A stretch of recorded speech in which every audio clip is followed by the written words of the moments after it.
Q1 शासन व्यवस्था के संदर्भ में निम्नलिखित पर विचार करें। 1. परिभाषित क्षेत्र। 2. जनसंख्या। 3. सरकार। 4. संप्रभुता। 5. लिखित संविधान उपर्युक्त में से कितने राज्य के आवश्यक तत्व हैं? A होल केवल 2, B होल केवल 3, C होल केवल 4, D होल सभी 5। सही उत्तर C केवल 4। व्याख्या। कथन 1, 2, 3 और 4 सही हैं। राजनीति विज्ञान के अनुसार एक राज्य स्टेट के 4 अनिवार्य तत्व होते हैं। 1. निश्चित भूभाग परिभाषित क्षेत्र। 2. जनसंख्या। 3. सरकार और 4. संप्रभुता। संप्रभुता सबसे महत्वपूर्ण तत्व है। कथन 5 गलत है। लिखित संविधान राज्य का एक वांछनीय गुण हो सकता है, लेकिन यह अनिवार्य तत्व नहीं है। उदाहरण के लिए, ब्रिटेन का संविधान लिखित नहीं है, फिर भी वो एक राज्य है। विकल्प ऑफ ए, ऑफ बी और ऑफ डी गलत हैं, क्योंकि वे अनिवार्य तत्वों की सही संख्या नहीं दर्शाते। Q2 भारत में ब्रिटिश शासन के संदर्भ में निम्नलिखित अधिनियमों और उनकी विशेषताओं के युग्मों पर विचार करें। अधिनियम विशेषता 1. पिट्स इंडिया एक्ट 1784, कंपनी के वाणिज्यिक और राजनीतिक कार्यों को अलग अलग किया गया। 2. 1793 का चार्टर अधिनियम, गवर्नर जनरल को सशस्त्र बलों का कमांडर इन चीफ भी बना दिया गया। 3. 1813 का चार्टर अधिनियम, भारत में स्थानीय सरकारों को कर लगाने का अधिकार दिया गया। ऊपर दिए गए युग्मों में से कितने सही सुमेलित हैं? A होल केवल 1, B होल केवल 2, C होल सभी 3, D कोई नहीं। सही उत्तर B केवल 2। व्याख्या। युग्म 1 सही सुमेलित है। 1784 के पिट्स इंडिया एक्ट ने पहली बार कंपनी के राजनीतिक और वाणिज्यिक कार्यों के बीच अंतर किया। युग्म 2 गलत सुमेलित है। गवर्नर जनरल को कमांडर इन चीफ की शक्ति 1786 के अधिनियम द्वारा दी गई थी, विशेषकर लॉर्ड कॉर्नवालिस के लिए, न कि 1793 के एक्ट द्वारा। युग्म 3 सही सुमेलित है। 1813 के चार्टर एक्ट ने स्थानीय स्वायत्त निकायों, लोकल गवर्नमेंट्स को व्यक्तियों पर कर लगाने का अधिकार दिया था। विकल्प ऑफ ए, ऑफ सी और ऑफ डी गलत हैं, क्योंकि केवल 2 युग्म 1 और 3 ही सही हैं। Q3 स्वतंत्र भारत के प्रथम केंद्रीय मंत्रिमंडल के संदर्भ में निम्नलिखित युग्मों पर विचार करें। पोर्टफोलियो धारणकर्ता 1, खाद्य एवं कृषि CH, भाभा 2, शिक्षा मौलाना अबुल कलाम आजाद 3, वित्त RK, षणमुखम चेट्टी 4, सूचना एवं प्रसारण वल्लभ भाई पटेल। ऊपर दिए गए युग्मों में से कितने सही सुमेलित हैं? A होल केवल 1, B होल केवल 2, C होल केवल 3, D होल सभी 4। सही उत्तर C केवल 3। व्याख्या। युग्म 2, 3 और 4 सही सुमेलित हैं। मौलाना आजाद पहले शिक्षा मंत्री थे, RK। षणमुखम चेट्टी पहले वित्त मंत्री और सरदार पटेल सूचना एवं प्रसारण मंत्री थे। युग्म 1 गलत सुमेलित है। प्रथम केंद्रीय मंत्रिमंडल 1947 में डॉक्टर राजेंद्र प्रसाद खाद्य एवं कृषि मंत्री थे। CH, भाभा वाणिज्य कॉमर्स मंत्री थे। विकल्प और B और D गलत हैं, क्योंकि युग्म 2, 3 और 4 सही हैं। Q4 भारतीय संविधान की 5वीं अनुसूची के अंतर्गत अनुसूचित क्षेत्रों के संबंध में निम्नलिखित कथनों पर विचार करें। 1. वर्तमान में भारत के 10 राज्यों में 5वीं अनुसूची के अंतर्गत अनुसूचित क्षेत्र मौजूद हैं। 2. भारत के राष्ट्रपति अनुसूचित क्षेत्र में शांति और सुशासन के लिए नियम बना सकते हैं। ऊपर दिए गए कथनों में से कौन सा से कथन सही है? A होल केवल 1, B होल केवल 2, C होल 1 और 2, दोनों D होल ना तो 1 और न ही 2। सही उत्तर A केवल 1। व्याख्या। कथन 1 सही है। वर्तमान में 10 राज्यों आंध्र प्रदेश, तेलंगाना, छत्तीसगढ़, गुजरात, हिमाचल प्रदेश, झारखंड, मध्य प्रदेश, महाराष्ट्र, ओडिशा और राजस्थान में 5वीं अनुसूची के क्षेत्र हैं। कथन 2 गलत है। 5वीं अनुसूची के तहत अनुसूचित क्षेत्रों में शांति और अच्छी सरकार के लिए नियम बनाने की शक्ति मुख्य रूप से राज्यपाल के पास होती है, राष्ट्रपति की सहमति से। हालांकि प्रशासन पर राष्ट्रपति का नियंत्रण होता है। विकल्प ऑफ B गलत हैं, क्योंकि केवल पहला कथन तथ्यात्मक रूप से पूरी तरह सही है। Q5 tropical forest forever facility TFFF के संदर्भ में निम्नलिखित में से कौन सा से कथन सही हैं? I से ब्राजील में आयोजित UNFCCC के 30वें conference of the parties SOP 30 leaders summit के दौरान लॉन्च किया गया था। 2. यह सुविधा प्रदर्शन आधारित भुगतान मॉडल का अनुसरण करती है, जिसमें भाग लेने वाले देशों को उष्णकटिबंधीय वनों के सत्यापित संरक्षण के आधार पर धनराशि प्राप्त होती है। 3. भारत ने इस सुविधा के शुभारंभ के समय एक संस्थापक सदस्य के रूप में इसमें भाग लिया। नीचे दिए गए कूट का उपयोग करके सही उत्तर चुनें। A खोल केवल I और 2, B खोल केवल 2, सी खोल केवल 2 और 3, डी खोल आई 2 और 3। सही उत्तर ए केवल आई और 2। व्याख्या। कथन आई और 2 सही हैं। टीएफएफएफ ब्राजील की एक पहल है जिसे कॉप 30 की ओर बढ़ते हुए प्रस्तावित किया गया। यह वनों को बचाए रखने के लिए प्रदर्शन आधारित भुगतान प्रति हेक्टेयर के आधार पर सुनिश्चित करता है। कथन 3 गलत है। भारत इसके शुरुआती समर्थकों या संस्थापक सदस्यों में शामिल नहीं था। यह मुख्य रूप से उष्णकटिबंधीय वन वाले देशों जैसे ब्राजील, कांगो, इंडोनेशिया पर केंद्रित है। विकल्प और बी, और डी गलत हैं क्योंकि कथन 3 शामिल नहीं है। Q6 निम्नलिखित युग्मों पर विचार करें। भारत के संविधान का प्रावधान के संविधान से प्रेरित 1। राष्ट्रपति के चुनाव की विधि आयरलैंड 2। संसद के दोनों सदनों की संयुक्त बैठक कनाडा 3। संविधान संशोधन की प्रक्रिया दक्षिण अफ्रीका 4। कानून द्वारा स्थापित प्रक्रिया संयुक्त राज्य अमेरिका। ऊपर दिए गए युग्मों में से कौन से सही सुमेलित हैं? ए केवल 1 और 3, बी 2, 3 और 4, सी केवल 2 और 4, डी 1, 3 और 4। सही उत्तर ए केवल 1 और 3। व्याख्या। युग्म 1 और 3 सही सुमेलित हैं। राष्ट्रपति के चुनाव की पद्धति आयरलैंड से और संशोधन प्रक्रिया दक्षिण अफ्रीका से ली गई है। युग्म 2 गलत है। संयुक्त बैठक का प्रावधान ऑस्ट्रेलिया से लिया गया है, कनाडा से नहीं। युग्म 4 गलत है। कानून द्वारा स्थापित प्रक्रिया procedure established by law Japan से ली गई है।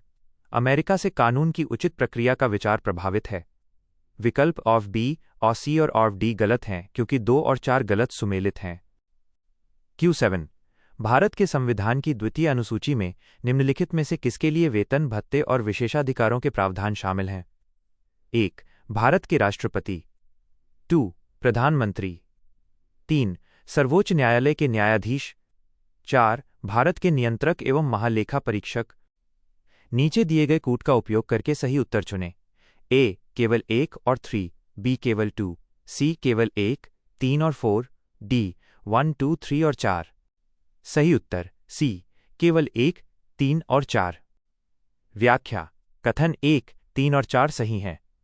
दूसरी अनुसूची में राष्ट्रपति, राज्यपाल, लोकसभा, विधानसभा के अध्यक्ष, उपाध्यक्ष, राज्यसभा विधान परिषद के सभापति, उपसभापति, सर्वोच्च उच्च न्यायालय के न्यायाधीश और सीएजी के वेतन भत्तों का उल्लेख है।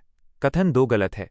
प्रधानमंत्री और अन्य मंत्रियों के वेतन और भत्तों का उल्लेख दूसरी अनुसूची में नहीं है। इनके वेतन संसद द्वारा निर्धारित किए जाते हैं। विकल्प ऑफ ए, ऑफ बी और ऑफ डी गलत हैं क्योंकि इनमें प्रधानमंत्री को शामिल किया गया है या सीएजी राष्ट्रपति को छोड़ा गया है। Q8 भारत के संविधान की प्रस्तावना के संदर्भ में निम्नलिखित उद्देश्यों पर विचार करें। 1. सभी नागरिकों के लिए आर्थिक समानता सुनिश्चित करना। 2. सभी नागरिकों को समान दर्जा सुनिश्चित करना। 3. सभी नागरिकों को आस्था और विश्वास की स्वतंत्रता सुनिश्चित करना। 4. भारत की संप्रभुता, एकता और अखंडता को बनाए रखना और उसकी रक्षा करना। 5. अंतर्राष्ट्रीय शांति और सुरक्षा को बढ़ावा देना। उपर्युक्त उद्देश्यों में से कितने उद्देश्य प्रस्तावना में स्पष्ट रूप से उल्लिखित हैं? ए होल केवल 2, बी होल केवल 3, सी होल केवल 4, डी होल सभी 5। सही उत्तर ए केवल 2। व्याख्या। कथन 2 और 3 सही हैं। प्रस्तावना में प्रतिष्ठा और अवसर की समता, समान दर्जा तथा विश्वास, धर्म और उपासना की स्वतंत्रता, आस्था और विश्वास का स्पष्ट उल्लेख है। कथन 1 गलत है। प्रस्तावना आर्थिक न्याय की बात करती है। आर्थिक समानता, इकोनॉमिक इक्वालिटी शब्द का प्रयोग नहीं है। कथन 4 गलत है। यह मौलिक कर्तव्य अनुच्छेद 51A में है। प्रस्तावना में देश की एकता और अखंडता बढ़ाने वाली बंधुता की बात है। कथन 5 गलत है। यह राज्य के नीति निदेशक तत्व अनुच्छेद 51 में है। विकल्प ऑफ बी, ऑफ सी और ऑफ डी गलत हैं क्योंकि केवल 2 उद्देश्य ही सीधे प्रस्तावना के शब्द हैं। Q9 भारतीय राजनीति के संदर्भ में केंद्र राज्य संबंधों के संबंध में निम्नलिखित अनुशंसाओं पर विचार करें। 1. संविधान के अनुच्छेद 263 के तहत एक स्थायी अंतर-राज्य परिषद की स्थापना की जानी चाहिए। 2. किसी राज्य के राज्यपाल की नियुक्ति राज्य के मुख्यमंत्री से परामर्श करके की जानी चाहिए। 3. समवर्ती सूची के विषयों पर कानून बनाने से पहले केंद्र को राज्यों से परामर्श करना चाहिए। 4. राष्ट्रपति द्वारा राज्य विधेयक पर सहमति न देने के कारणों का उल्लेख करना। निम्नलिखित में से किस आयोग ने उपर्युक्त सिफारिशें दी? ए होल राजमन्नार समिति, बी सरकारिया आयोग, सी होल फुल आयोग, डी होल फुल फुन full full full full full full full full full full आयोग। सही उत्तर बी सरकारिया आयोग। व्याख्या। सरकारिया आयोग 1983। इसने केंद्र राज्य संबंधों को सुधारने के लिए ये सभी महत्वपूर्ण सिफारिशें दी थीं, जिसमें अनुच्छेद 263 के तहत स्थायी परिषद और राज्यपाल की नियुक्ति में मुख्यमंत्री की सलाह शामिल थी। विकल्प ऑफ ए राजमन्नार समिति बहुत अधिक राज्यों के पक्ष में थी, जैसे अनुच्छेद 356 को हटाना। विकल्प ऑफ सी पुंछी आयोग ने बाद में और सिफारिशें दी, लेकिन ये बुनियादी सिफारिशें सरकारिया आयोग की पहचान हैं। विकल्प और डी एआरसी प्रशासनिक सुधारों पर केंद्रित था। Q10 निम्नलिखित भारतीय शहरों पर विचार करें। आई हैदराबाद 2, दिल्ली 3, चेन्नई IV लखनऊ, वी मुंबई। उपर्युक्त में से कितने शहरों को UNESCO creative cities network UCCN के तहत गैस्ट्रोनॉमी के रचनात्मक शहरों के रूप में मान्यता प्राप्त है? ए हॉल केवल 1, बी हॉल केवल 2, सी हॉल केवल 3, डी हॉल केवल 4। सही उत्तर बी केवल 2। व्याख्या। शहर आई और IV सही हैं। भारत के केवल 2 शहरों को गैस्ट्रोनॉमी पाक कला श्रेणी में UCCN में शामिल किया गया है, हैदराबाद 2019 और ग्वालियर संगीत के साथ कोझिकोड साहित्य भी हैं, लेकिन खाने के लिए हैदराबाद और हाल ही में श्रीनगर शिल्प के साथ अन्य चर्चाएं रहीं। वर्तमान आधिकारिक सूची के अनुसार हैदराबाद और हाल ही में कुछ स्रोतों में ग्वालियर को संगीत में रखा गया है। गैस्ट्रोनॉमी में केवल हैदराबाद प्रमुख है। हालांकि प्रश्न के विकल्पों के अनुसार केवल 2 उत्तर दिया गया है, जो हैदराबाद और कोझिकोड श्रीनगर की अन्य श्रेणियों से भ्रमित हो सकता है, परंतु गैस्ट्रोनॉमी में मुख्य उत्तर हैदराबाद है। नोट: उपलब्ध उत्तर कुंजी डी के अनुसार 2 शहर माने गए हैं।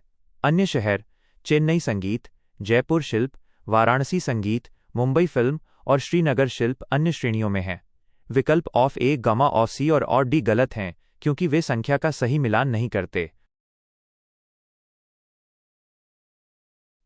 Q11 भारत में संविधान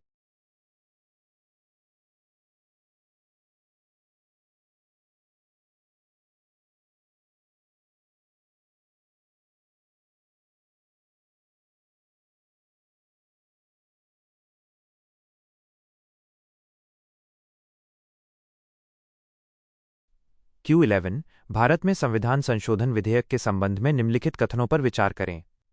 1. इसे संसद के किसी भी सदन में पेश किया जा सकता है। 2. इसे किसी मंत्री या निजी सदस्य द्वारा पेश किया जा सकता है। 3. संसद में पेश किए जाने से पहले इसके लिए राष्ट्रपति की पूर्व अनुशंसा आवश्यक है। 4. राष्ट्रपति के लिए ऐसे विधेयक पर अपनी सहमति देना अनिवार्य है। 5. संविधान में ये निर्दिष्ट नहीं है कि क्या राज्य विधानमंडल किसी विधेयक को अनुसमर्थन दिए जाने के बाद उसे वापस ले सकता है। उपर्युक्त कथनों में से कौन से सही हैं? ए हॉल केवल 1, 2, 4 और 5, बी केवल 1, 2 और 5, सी केवल 2, 3 और 4, डी केवल 1, 3 और 5। सही उत्तर ए केवल 1, 2, 4 और 5। व्याख्या। कथन 1 और 2 सही हैं। अनुच्छेद 368 के तहत संशोधन विधेयक संसद के किसी भी सदन में मंत्री या निजी सदस्य द्वारा लाया जा सकता है। कथन 3 गलत है, इसके लिए राष्ट्रपति की पूर्व अनुमति की आवश्यकता नहीं होती। कथन 4 सही है। 24वें संविधान संशोधन 1971 के बाद राष्ट्रपति के लिए संशोधन विधेयक पर सहमति देना अनिवार्य कर दिया गया है। कथन 5 सही है। संविधान इस विषय पर मौन है कि क्या राज्य एक बार अनुसमर्थन देने के बाद उसे वापस ले सकते हैं। विकल्प ऑफ बी, ऑन सी और डी गलत हैं, क्योंकि उनमें या तो कथन 4 और 5 छूट गए हैं या गलत कथन 3 शामिल है। Q12 इस ऐतिहासिक फैसले में सर्वोच्च न्यायालय ने ये माना कि मौलिक अधिकार सर्वोपरि और अपरिवर्तनीय हैं। न्यायालय ने फैसला सुनाया कि संविधान संशोधन अनुच्छेद 13 के अंतर्गत कानून का एक रूप है और इसलिए कोई भी संशोधन जो मौलिक अधिकारों को कम करता है या उनका उल्लंघन करता है वो अमान्य होगा। निम्नलिखित में से कौन सा मामला ऊपर दिए गए अनुच्छेद में वर्णित है? ए. शंकरी प्रसाद बनाम भारत संघ 1951, बी. सज्जन सिंह बनाम राजस्थान राज्य 1965, सी. गोलकनाथ बनाम पंजाब राज्य 1967, डी. वामन राव बनाम भारत संघ 1981। सही उत्तर सी. गोलकनाथ बनाम पंजाब राज्य 1967। व्याख्या। सही विकल्प और सी। गोलकनाथ मामले में सुप्रीम कोर्ट ने अपने पिछले फैसलों को पलटते हुए कहा कि संसद मौलिक अधिकारों को छीन नहीं सकती, क्योंकि संशोधन भी अनुच्छेद 13 के तहत एक विधि लॉ है। विकल्प ऑफ ए और ऑफ बी गलत हैं। इन मामलों में कोर्ट ने माना था कि संसद के पास मौलिक अधिकारों में संशोधन की शक्ति है। विकल्प और डी गलत है। वामन राव मामला केशवानंद भारती के फैसले की समय सीमा 24 अप्रैल 1973 से संबंधित था। Q13 निम्नलिखित में से किसे सर्वोच्च न्यायालय द्वारा भारत के संविधान की मूल संरचना के भाग के रूप में मान्यता दी गई है? 1. समानता का सिद्धांत। 2. विधि का शासन। 3. स्वतंत्र और निष्पक्ष चुनाव। 4. न्यायपालिका की स्वतंत्रता। 5. न्याय तक प्रभावी पहुंच। नीचे दिए गए कूट का उपयोग करके उत्तर चुनें। ए केवल 1, 2 और 3, बी केवल 1, 3 और 4, सी 1, 2, 3, 4 और 5, डी केवल 4 और 5। सही उत्तर सी 1, 2, 3, 4 और 5। व्याख्या। सभी कथन 1-5 सही हैं। समय समय पर विभिन्न मामलों जैसे केशवानंद भारती, मिनर्वा मिल्स आदि में सुप्रीम कोर्ट ने समानता, कानून का शासन, स्वतंत्र चुनाव, न्यायपालिका की स्वतंत्रता और न्याय तक पहुंच को बेसिक स्ट्रक्चर, मूल संरचना घोषित किया है। विकल्प ए, ऑफ बी और ऑफ डी गलत हैं क्योंकि वे मूल संरचना के तत्वों की अधूरी सूची प्रदान करते हैं। Q14 निम्नलिखित युग्मों पर विचार करें। संविधान संशोधन अधिनियम प्रावधान 1, 89वां संविधान संशोधन अधिनियम 2003, राष्ट्रीय अनुसूचित जाति और अनुसूचित जनजाति आयोग को अलग अलग आयोगों में विभाजित किया गया। 2. 102वां संविधान संशोधन अधिनियम 2018, राज्य सरकारों और केंद्र शासित प्रदेशों को सामाजिक एवं शैक्षणिक रूप से पिछड़े वर्गों SEBCS की अपनी सूची तैयार करने और उसे बनाए रखने की शक्ति पुनः प्रदान की गई। 3. 105वां संविधान संशोधन अधिनियम 2021, राष्ट्रीय पिछड़ा वर्ग आयोग को संवैधानिक दर्जा प्रदान किया गया। 4. 106वां संविधान संशोधन अधिनियम 2023, लोकसभा और राज्य विधानसभाओं में 1/3 सीटें महिलाओं के लिए आरक्षित की गईं। ऊपर दिए गए युग्मों में से कितने सही सुमेलित हैं? ए होल केवल 1, बी होल केवल 2, सी होल केवल 3, डी होल सभी 4। सही उत्तर बी केवल 2। व्याख्या। युग्म 1 सही है। 89वें संशोधन से SC आयोग अनु 338 और ST आयोग अनु 338 ए अलग हुए। युग्म 2 गलत है। ये प्रावधान 105वें संशोधन का है। युग्म 3 गलत है। पिछड़ा वर्ग आयोग को संवैधानिक दर्जा 102वें संशोधन से मिला था। 2 और 3 आपस में बदल दिए गए हैं। युग्म 4 सही है। नारी शक्ति वंदन अधिनियम 106वां संशोधन महिलाओं को 33% आरक्षण देता है। विकल्प ऑफ ए, ऑफ सी और ऑफ डी गलत हैं क्योंकि केवल युग्म 1 और 4 ही सही सुमेलित हैं। Q15 मृदा जैविक कार्बन SOC के संदर्भ में निम्नलिखित कथनों पर विचार करें। मोटे अनाज की प्रधानता वाली फसल प्रणालियां चावल की खेती पर केंद्रित प्रणालियों की तुलना में मिट्टी में अधिक मात्रा में जैविक कार्बन जमा करती हैं। 2. अपेक्षाकृत अधिक ऊंचाई पर स्थित भूभागों में मृदा जैविक कार्बन का स्तर तुलनात्मक रूप से अधिक होता है। 3. कम जैविक कार्बन सामग्री वाली कृषि मृदाओं में अक्सर सूक्ष्म पोषक तत्वों की अत्यधिक कमी पाई जाती है। ऊपर दिए गए कथनों में से कौन से कथन सही हैं? ए खोल केवल I और 2, बी खोल केवल I और 3, सी खोल केवल 2 और 3, डी खोल I 2 और 3। सही उत्तर सी केवल 2 और 3। व्याख्या। कथन 2 सही है।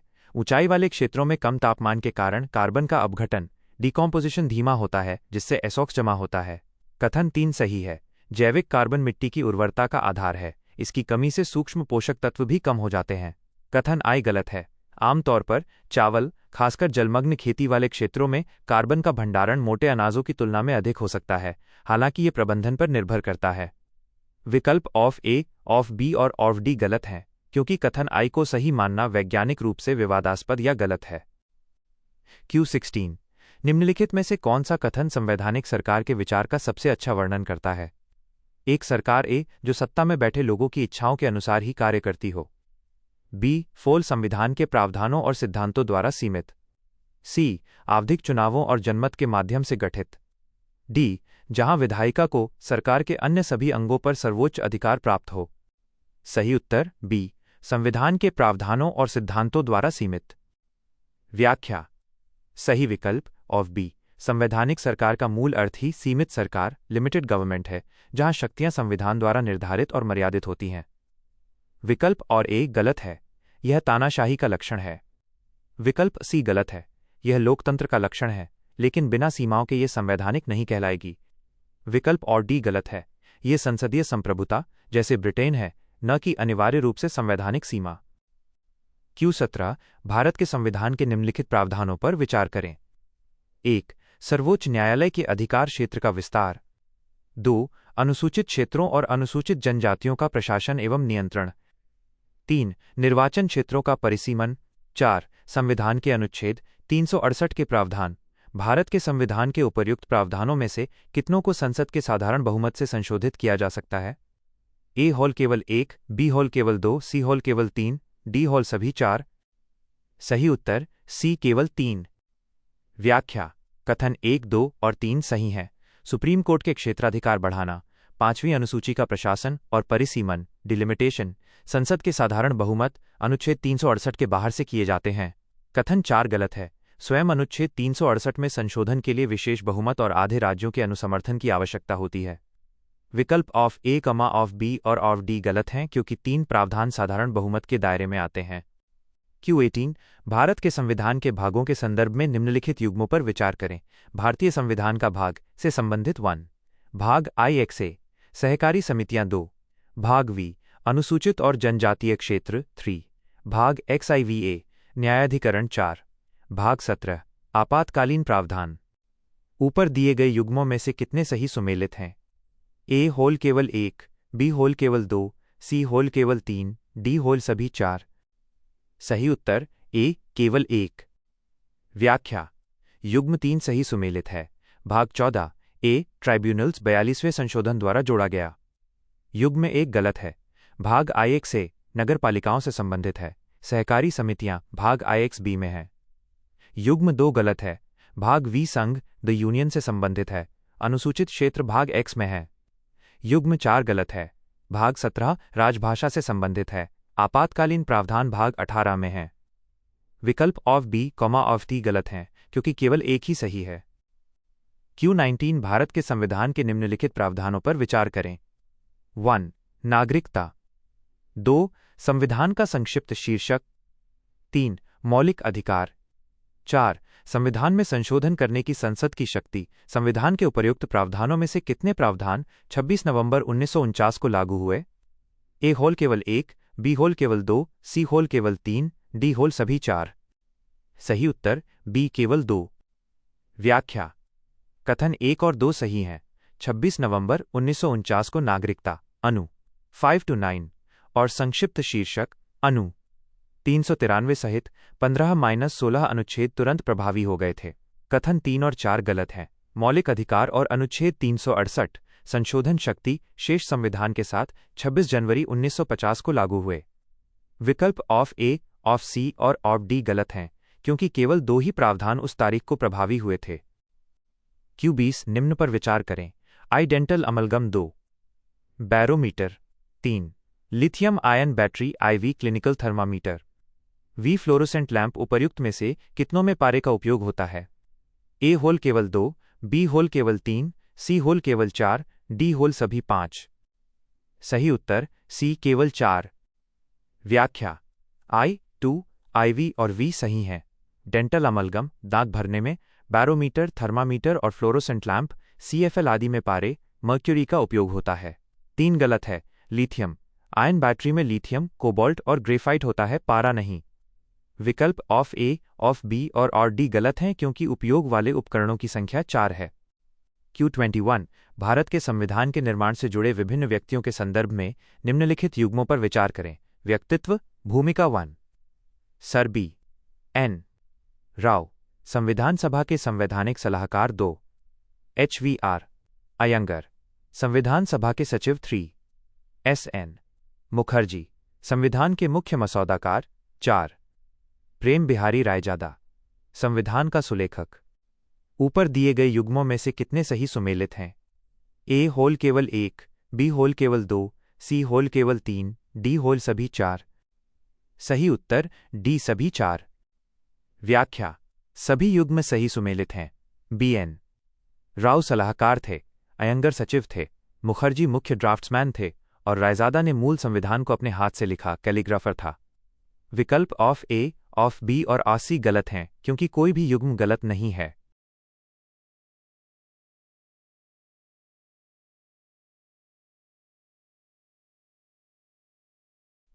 Q22 ब्रिटिश और भारतीय शासन प्रणालियों के बीच अंतर के संदर्भ में निम्नलिखित कथनों पर विचार करें। 1. भारत के विपरीत ब्रिटेन में प्रधानमंत्री के लिए संसद के निचले सदन का सदस्य होना अनिवार्य है। 2. भारत के विपरीत ब्रिटेन में व्यक्तिगत मंत्रियों के कानूनी उत्तरदायित्व की व्यवस्था है। ऊपर दिए गए कथनों में से कौन सा से कथन सही है? ए होल केवल 1, बी होल केवल 2, सी होल 1 और 2, दोनों, डी होल न तो 1 और न ही 2। सही उत्तर सी 1 और 2 दोनों। व्याख्या: कथन 1 सही है। ब्रिटेन में प्रधानमंत्री अनिवार्य रूप से हाउस ऑफ कॉमन्स निचला सदन का सदस्य होना चाहिए, जबकि भारत में वो राज्यसभा का सदस्य भी हो सकता है। कथन 2 सही है। ब्रिटेन में मंत्रियों के पास कानूनी उत्तरदायित्व लीगल रिस्पॉन्सिबिलिटी होता है और उन्हें आधिकारिक कार्यों पर प्रति हस्ताक्षर करने होते हैं। भारत में ऐसी कोई कानूनी अनिवार्यता नहीं है। विकल्प ऑफ ए, ऑफ बी और ऑफ डी गलत हैं क्योंकि दोनों कथन संवैधानिक रूप से सही हैं। Q23 भारत के संविधान की निम्नलिखित विशेषताओं पर विचार करें। 1. स्वतंत्र न्यायपालिका। 2. संविधान में संशोधन के संदर्भ में लचीलापन। 3. संघ स्तर पर द्विसदनीय व्यवस्था। 4. भारत के संविधान की 7वीं अनुसूची। 5. राज्यपालों की नियुक्ति उपर्युक्त में से कितनों को भारत के संविधान की संघीय विशेषताएं माना जाता है? ए होल केवल 2, बी होल केवल 3, सी होल केवल 4, डी होल सभी 5। सही उत्तर बी केवल 3। व्याख्या: कथन 1, 3 और 4 सही है। स्वतंत्र न्यायपालिका, द्विसदनीय विधायिका और शक्तियों का विभाजन, 7वीं अनुसूची संघीय फेडरल लक्षण है। कथन 2 और 5 गलत हैं। संविधान का लचीलापन और केंद्र द्वारा राज्यपालों की नियुक्ति एकात्मक यूनिटरी लक्षण माने जाते हैं, संघीय नहीं। विकल्प ऑफ ए, ऑफ सी और ऑफ डी गलत हैं क्योंकि संघीय विशेषताओं की संख्या केवल 3 है। Q24 निम्न पर विचार करें। 1. उच्च न्यायालयों का गठन और संगठन। 2. Trade union. 3. भूमि और भवनों पर कर। 4. पेटेंट और कॉपीराइट। 5. राज्य सरकार द्वारा आयोजित लॉटरी। उपर्युक्त विषयों में से कितने विषय भारत के संविधान की 7वीं अनुसूची के अंतर्गत संघ सूची में शामिल हैं? ए होल केवल 2, बी होल केवल 3, सी होल केवल 4, डी होल सभी 5। सही उत्तर बी केवल 3। व्याख्या: कथन 1, 4 और 5 सही हैं। उच्च न्यायालयों का गठन, बौद्धिक संपदा, पेटेंट, कॉपीराइट और राज्य सरकार द्वारा आयोजित लॉटरी संघ सूची यूनियन लिस्ट के विषय हैं। कथन 2 गलत है। ट्रेड यूनियन समवर्ती सूची कंकरेंट लिस्ट का विषय है। कथन 3 गलत है। भूमि और भवनों पर कर राज्य सूची स्टेट लिस्ट का विषय है। विकल्प ए, ऑफ सी और ऑफ डी गलत हैं क्योंकि संघ सूची में केवल 3 ही विषय शामिल हैं। Q25 global virus network GVN के बारे में निम्नलिखित कथनों पर विचार करें। आई. इसे विश्व स्वास्थ्य संगठन WHO द्वारा शुरू किया गया था। 2. इसके प्रमुख कार्यों में से एक उभरती हुई वायरल बीमारियों के खिलाफ निदान, उपचार और टीके विकसित करने के लिए वैश्विक अनुसंधान और सहयोग को मजबूत करना है। उपर्युक्त कथनों में से कौन सा से कथन सही है? ए होल केवल आई, बी होल केवल 2, सी होल दोनों आई और 2, डी होल ना तो आई और ना ही 2। सही उत्तर बी केवल 2। व्याख्या: कथन 2 सही है। GVN का मुख्य उद्देश्य विषाणु जनित रोगों के लिए अनुसंधान और टीके के विकास में अंतर्राष्ट्रीय सहयोग बढ़ाना है। कथन आई गलत है। GVN एक स्वतंत्र, गैर लाभकारी संगठन है। इसे WHO द्वारा शुरू नहीं किया गया था। इसकी स्थापना रॉबर्ट गैलो और अन्य वैज्ञानिकों ने की थी। विकल्प ऑफ ए, ऑफ सी और ऑफ डी गलत हैं क्योंकि कथन आई संस्थागत रूप से गलत है। Q26 भारत के संविधान की प्रस्तावना के संदर्भ में निम्नलिखित कथनों पर विचार करें। 1. संसद के दोनों सदनों में उपस्थित और मतदान करने वाले सदस्यों के बहुमत से इसमें संशोधन किया जा सकता है। 2. इसमें अब तक केवल एक बार संशोधन किया गया है, जो 1976 के 42वें संविधान संशोधन अधिनियम के माध्यम से हुआ है। 3. 26 जनवरी 1950 को प्रस्तावना के मूल पाठ में अखंडता और स्वतंत्रता शब्द शामिल नहीं थे। ऊपर दिए गए कथनों में से कौन सा से कथन सही है? एक होल केवल 1 और 2, बी केवल 2, सी केवल 1 और 3, डी 1, 2 और 3। सही उत्तर बी केवल 2। व्याख्या: कथन 2 सही है। प्रस्तावना में अब तक मात्र एक बार 42वें संशोधन 1976 द्वारा बदलाव किया गया है। कथन 1 गलत है। प्रस्तावना में संशोधन अनुच्छेद 368 के तहत विशेष बहुमत से होता है, साधारण बहुमत से नहीं। कथन 3 गलत है। मूल प्रस्तावना में स्वतंत्रता, लिबर्टी शब्द पहले से मौजूद था। केवल समाजवादी, पंथनिरपेक्ष और अखंडता शब्द बाद में जोड़े गए। विकल्प ऑफ ए, ऑफ सी और ऑफ डी गलत हैं क्योंकि 1 और 3 तकनीकी रूप से त्रुटिपूर्ण हैं। Q27 निम्नलिखित राज्यों पर विचार करें। 1. हिमाचल प्रदेश, 2. मणिपुर, 3. त्रिपुरा। 4. मेघालय स्वतंत्र भारत के उपर्युक्त राज्यों में से कितने राज्य पहले केंद्र शासित प्रदेश थे और बाद में उन्हें राज्य का दर्जा दिया गया?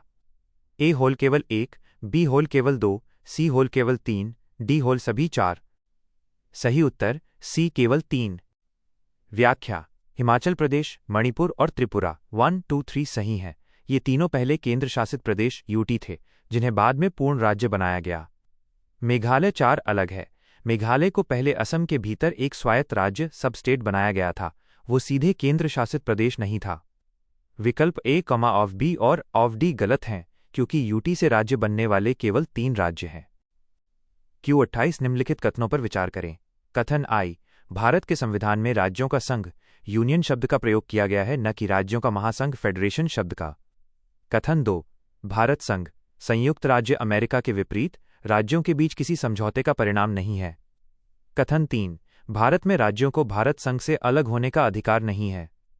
उपर्युक्त कथनों के संबंध में निम्नलिखित में से कौन सा कथन सही है?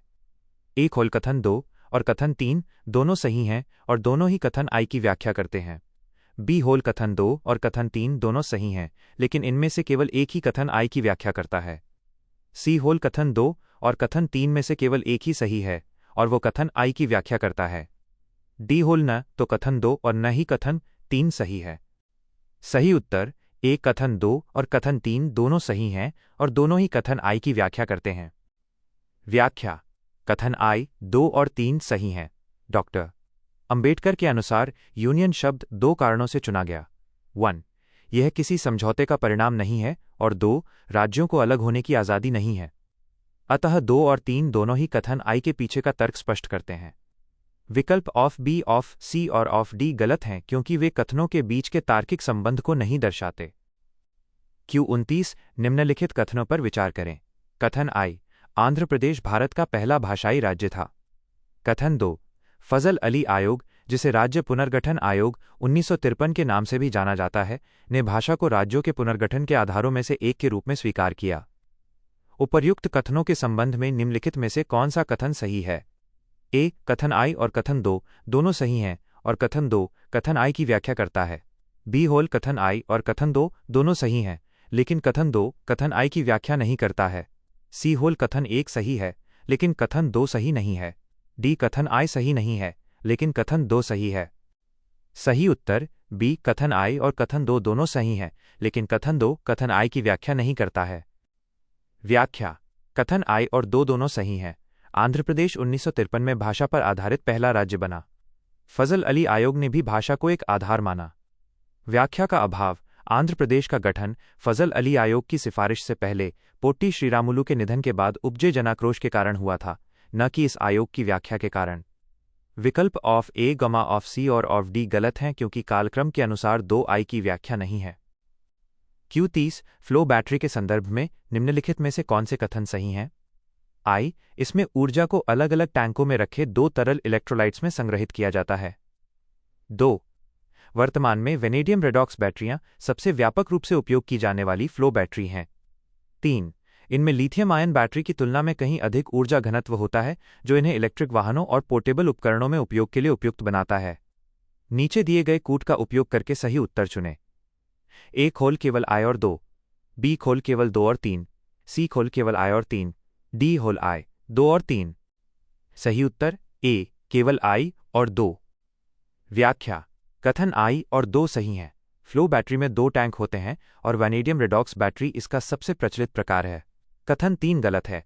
फ्लो बैटरी का ऊर्जा घनत्व एनर्जी डेंसिटी लिथियम आयन से कम होता है, इसलिए ये भारी होती हैं और मोबाइल या कार के बजाय ग्रिड स्टोरेज के लिए बेहतर हैं। विकल्प ऑफ बी, ऑफ सी और ऑफ डी गलत हैं, क्योंकि वे कथन 3 को सही मानते हैं। Q31 भारत के संविधान के अनुसार राष्ट्रपति निम्नलिखित में से किस केंद्र शासित प्रदेश की शांति, प्रगति और सुशासन के लिए नियम बना सकते हैं? 1. अंडमान और निकोबार द्वीप समूह। 2. लक्षद्वीप। 3. दादरा और नगर हवेली तथा दमन और दीव। 4. दिल्ली। 5. चंडीगढ़। नीचे दिए गए कूट का उपयोग करके सही उत्तर चुनें। ए केवल 1 और 4, बी केवल 1, 2 और 3, सी केवल 2, 3 और 5, डी केवल 1, 2, 3 और 5। सही उत्तर बी केवल 1, 2 और 3। व्याख्या। कथन 1, 2 और 3 सही हैं। अनुच्छेद 240 के तहत राष्ट्रपति को अंडमान, लक्षद्वीप, दादरा नगर हवेली, दमन दीव और पुडुचेरी जब विधानसभा निलंबित हो के लिए नियम बनाने की शक्ति है। कथन 4 और 5 गलत हैं। दिल्ली और चंडीगढ़ के लिए कानून बनाने की प्राथमिक शक्ति संसद के पास है। राष्ट्रपति सीधे वहां सुशासन नियम प्रशासक के माध्यम से नहीं बनाते। विकल्प ऑफ ए, ऑफ सी और डी गलत हैं क्योंकि दिल्ली चंडीगढ़ इसमें शामिल नहीं है। Q32 भारत में छठी अनुसूची के अंतर्गत आने वाले क्षेत्रों के प्रशासन की निम्नलिखित विशेषताओं पर विचार करें। 1. संबंधित राज्य के राज्यपाल को स्वायत्त जिलों के क्षेत्रफल को बढ़ाने या घटाने का अधिकार है। 2. अनुसूचित क्षेत्रों में स्वायत्त जिला परिषदों को भू राजस्व का आकलन या संग्रह करने तथा कुछ निर्दिष्ट कर लगाने का अधिकार है। 3. संसद या राज्य विधानमंडल द्वारा अधिनियमित कानून राज्यपाल की पूर्व अनुमति से ही स्वायत्त जिलों पर लागू होते हैं। ऊपर दिए गए कथनों में से कौन से कथन सही हैं? ए केवल 1 और 2, बी केवल 1 और 3, सी केवल 2 और 3, डी 1, 2 और 3। सही उत्तर डी 1, 2 और 3। व्याख्या। कथन 1 सही है। राज्यपाल जिलों की सीमाओं को बदल सकते हैं या नए जिले बना सकते हैं। कथन 2 सही है। जिला परिषदों के पास कर लगाने और जमीन का राजस्व वसूलने की शक्ति होती है। कथन 3 सही है। केंद्र या राज्य के कानून इन क्षेत्रों में लागू होंगे या नहीं, यह राज्यपाल के निर्देश, असम के मामले में, या राष्ट्रपति, मेघालय, मिजोरम, त्रिपुरा पर निर्भर करता है। विकल्प ऑफ ए, ऑफ बी और ऑफ सी गलत हैं क्योंकि तीनों ही प्रावधान छठी अनुसूची का हिस्सा हैं। Q33 नागरिकता अधिनियम 1955 के संदर्भ में निम्नलिखित उदाहरणों पर विचार करें। 1. किसी व्यक्ति ने छल या धोखाधड़ी से नागरिकता प्राप्त की। 2. कोई व्यक्ति स्वेच्छा से अपनी भारतीय नागरिकता त्याग देता है। 3. कोई व्यक्ति भारत के संविधान के प्रति विश्वासघात दिखाता है। 4. कोई व्यक्ति युद्धकाल के दौरान दुश्मनों के साथ गैरकानूनी रूप से व्यापार या संचार करता है। उपर्युक्त में से कितनी स्थितियों में केंद्र सरकार द्वारा वंचन, डेप्राइवेशन के माध्यम से नागरिकता समाप्त की जा सकती है? ए होल केवल 1, बी होल केवल 2, सी होल केवल 3, डी होल सभी 4। सही उत्तर सी केवल 3। व्याख्या। कथन 1, 3 और 4 सही हैं। वंचन, डेप्राइवेशन, केंद्र सरकार द्वारा अनिवार्य रूप से नागरिकता समाप्त करने की विधि है। यह तब लागू होती है जब नागरिकता धोखाधड़ी से ली गई हो, संविधान के प्रति अनादर दिखाया गया हो या युद्ध के दौरान दुश्मन की मदद की गई हो। कथन 2 गलत है। स्वेच्छा से नागरिकता छोड़ना त्याग, रिनंसिएशन कहलाता है, न कि वंचन। विकल्प ऑफ ए, गामा ऑफ बी और ऑफ डी गलत हैं क्योंकि वंचन की केवल 3 स्थितियां दी गई हैं। Q34 भारत के संविधान के अनुच्छेद 13 के संदर्भ में निम्नलिखित पर विचार करें। 1. स्वीय विधि, पर्सनल लॉ। 2. संविधान के अनुच्छेद 368 के तहत किए गए संविधान संशोधन। 3. राष्ट्रपति द्वारा जारी अध्यादेश।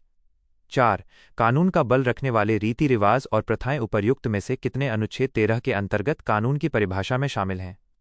ए होल केवल 1, बी होल केवल 2, सी होल केवल 3, डी होल सभी 4। सही उत्तर बी केवल 2। व्याख्या। कथन 3 और 4 सही हैं। अनुच्छेद 13 में कानून शब्द के अंतर्गत स्थायी कानून, संसद, विधानसभा, अस्थायी कानून, अध्यादेश और गैर विधायी स्रोत, रीति रिवाज या प्रथाएं शामिल हैं। कथन 1 गलत है। सर्वोच्च न्यायालय के विभिन्न निर्णयों के अनुसार पर्सनल लॉ, जैसे हिंदू लॉ, मुस्लिम लॉ, अनुच्छेद 13 के तहत कानून की परिभाषा में शामिल नहीं माने जाते हैं। कथन 2 गलत है। केशवानंद भारती मामले के बाद यह स्पष्ट है कि संविधान संशोधन अनुच्छेद 368 अनुच्छेद 13 के अर्थ में कानून नहीं है, हालांकि उसे मूल ढांचे के उल्लंघन पर चुनौती दी जा सकती है। विकल्प ऑफ ए, ऑफ सी और ऑफ डी गलत हैं क्योंकि केवल 2 ही बिंदु सीधे परिभाषा में आते हैं। Q35 भारत में सोने से संबंधित निवेश साधनों के संदर्भ में निम्नलिखित बातों पर विचार करें। आई ऑनलाइन प्लेटफॉर्म पर डिजिटल गोल्ड की खरीद और बिक्री। 2. Gold exchange traded fund, gold ETFs। 3. Electronic gold receipt, EGRS IV। Sovereign gold bond, SGBS। उपर्युक्त में से कितने वर्तमान में भारतीय प्रतिभूति और विनिमय बोर्ड सेबी के नियामक दायरे में आते हैं? ए होल केवल 1, बी होल केवल 2, सी होल केवल 3, डी होल सभी 4। सही उत्तर बी केवल 2। व्याख्या। कथन 2 और 3 सही हैं। गोल्ड ETF और electronic gold receipt EGR stock exchange पर ट्रेड होते हैं और इनका नियमन सेबी करता है। कथन आई गलत है। डिजिटल गोल्ड वर्तमान में किसी विशिष्ट नियामक जैसे सेबी या आरबीआई के सीधे दायरे में नहीं आता है। कथन IV गलत है। Sovereign gold bond SGB Bharat सरकार की ओर से भारतीय रिजर्व बैंक RBI द्वारा जारी और विनियमित किए जाते हैं। विकल्प ऑफ A, ऑफ C और D गलत हैं, क्योंकि सेबी केवल 2 साधनों को नियंत्रित करता है। Q36 निम्न पर विचार करें। 1. व्यक्ति की गरिमा। 2. राष्ट्र की एकता और अखंडता। 3. सभी नागरिकों का समावेशी और न्यायसंगत विकास। 4. नागरिकों को विचार, अभिव्यक्ति, विश्वास, धर्म और उपासना की स्वतंत्रता। भारत के संविधान की प्रस्तावना के अनुसार भारत के सभी नागरिकों के बीच बंधुत्व को बढ़ावा देना उपर्युक्त में से किसकी गारंटी देता है? A केवल 1 और 2, B केवल 2 और 3, C केवल 1, 3 और 4, D 1, 2, 3 और 4। सही उत्तर A केवल 1 और 2। व्याख्या। कथन 1 और 2 सही है। प्रस्तावना स्पष्ट रूप से उल्लेख करती है कि बंधुत्व फ्रेटर्निटी को व्यक्ति की गरिमा और राष्ट्र की एकता और अखंडता सुनिश्चित करने के लिए बढ़ावा दिया जाएगा। कथन 3 और 4 गलत हैं। हालांकि स्वतंत्रता और न्याय प्रस्तावना का हिस्सा है, लेकिन बंधुत्व विशेष रूप से गरिमा और एकता अखंडता की गारंटी देने के संदर्भ में लिखा गया है। विकल्प ऑफ B, ऑफ D गलत हैं, क्योंकि वे उन तत्वों को शामिल करते हैं जिनका सीधा लिंक बंधुत्व के उद्देश्य से नहीं जोड़ा गया है। Q37 1947 में संविधान सभा द्वारा अपनाए गए उद्देश्य प्रस्ताव के संदर्भ में निम्नलिखित कथनों पर विचार करें। 1. भारत को एक स्वतंत्र संप्रभु गणराज्य घोषित करने का अपना दृढ़ संकल्प व्यक्त किया। 2. एक ऐसा संविधान बनाने की परिकल्पना की जो भारत के सभी लोगों के लिए सामाजिक, आर्थिक और राजनीतिक न्याय की गारंटी देता हो। 3. भारत द्वारा विश्व शांति को बढ़ावा देने में योगदान देने की इच्छा व्यक्त की। ऊपर दिए गए कथनों में से कौन से कथन सही हैं? A खोल केवल 1 और 2, B केवल 2 और 3, C केवल 1 और 3, D 1, 2 और 3। सही उत्तर D 1, 2 और 3। व्याख्या। सभी कथन 1, 2, 3 सही हैं। जवाहरलाल नेहरू द्वारा पेश किए गए उद्देश्य प्रस्ताव ऑब्जेक्टिव्स रेजोल्यूशन में संप्रभु गणराज्य, सभी प्रकार के न्याय की गारंटी और अंतर्राष्ट्रीय शांति व मानव कल्याण में योगदान देने जैसी मुख्य बातें शामिल थीं। विकल्प ऑफ A, ऑफ B और ऑफ C गलत हैं, क्योंकि वे 1 या 2 सही कथनों को छोड़ देते हैं। Q38 भारत में औपनिवेशिक शासन के संदर्भ में निम्नलिखित में से किस अधिनियम ने ईस्ट इंडिया कंपनी की वाणिज्यिक भूमिका को समाप्त कर दिया और इसे विशुद्ध रूप से एक प्रशासनिक निकाय बना दिया? A रेगुलेटिंग अधिनियम 1773, B Pitt's India act 1784, C 1813 का चार्टर अधिनियम, D 1833 का चार्टर अधिनियम। सही उत्तर D 1833 का चार्टर अधिनियम। व्याख्या। सही विकल्प और D 1833 के चार्टर एक्ट ने कंपनी के चाय के व्यापार और चीन के साथ व्यापारिक एकाधिकार को भी समाप्त कर दिया, जिससे वो केवल एक प्रशासनिक संस्था रह गई। विकल्प और ऑफ B गलत हैं। ये अधिनियम कंपनी के नियंत्रण और प्रबंधन से संबंधित थे, व्यापार पूरी तरह बंद नहीं हुआ था। विकल्प और C गलत है। इसने व्यापारिक एकाधिकार कम तो किया चीन और चाय को छोड़कर, लेकिन व्यापारिक भूमिका पूरी तरह खत्म नहीं की थी। Q39 भारत के संविधान के अंतर्गत प्रदत्त शांतिपूर्ण और बिना हथियारों के एकत्रित होने के अधिकार के संदर्भ में निम्नलिखित कथनों पर विचार कीजिए।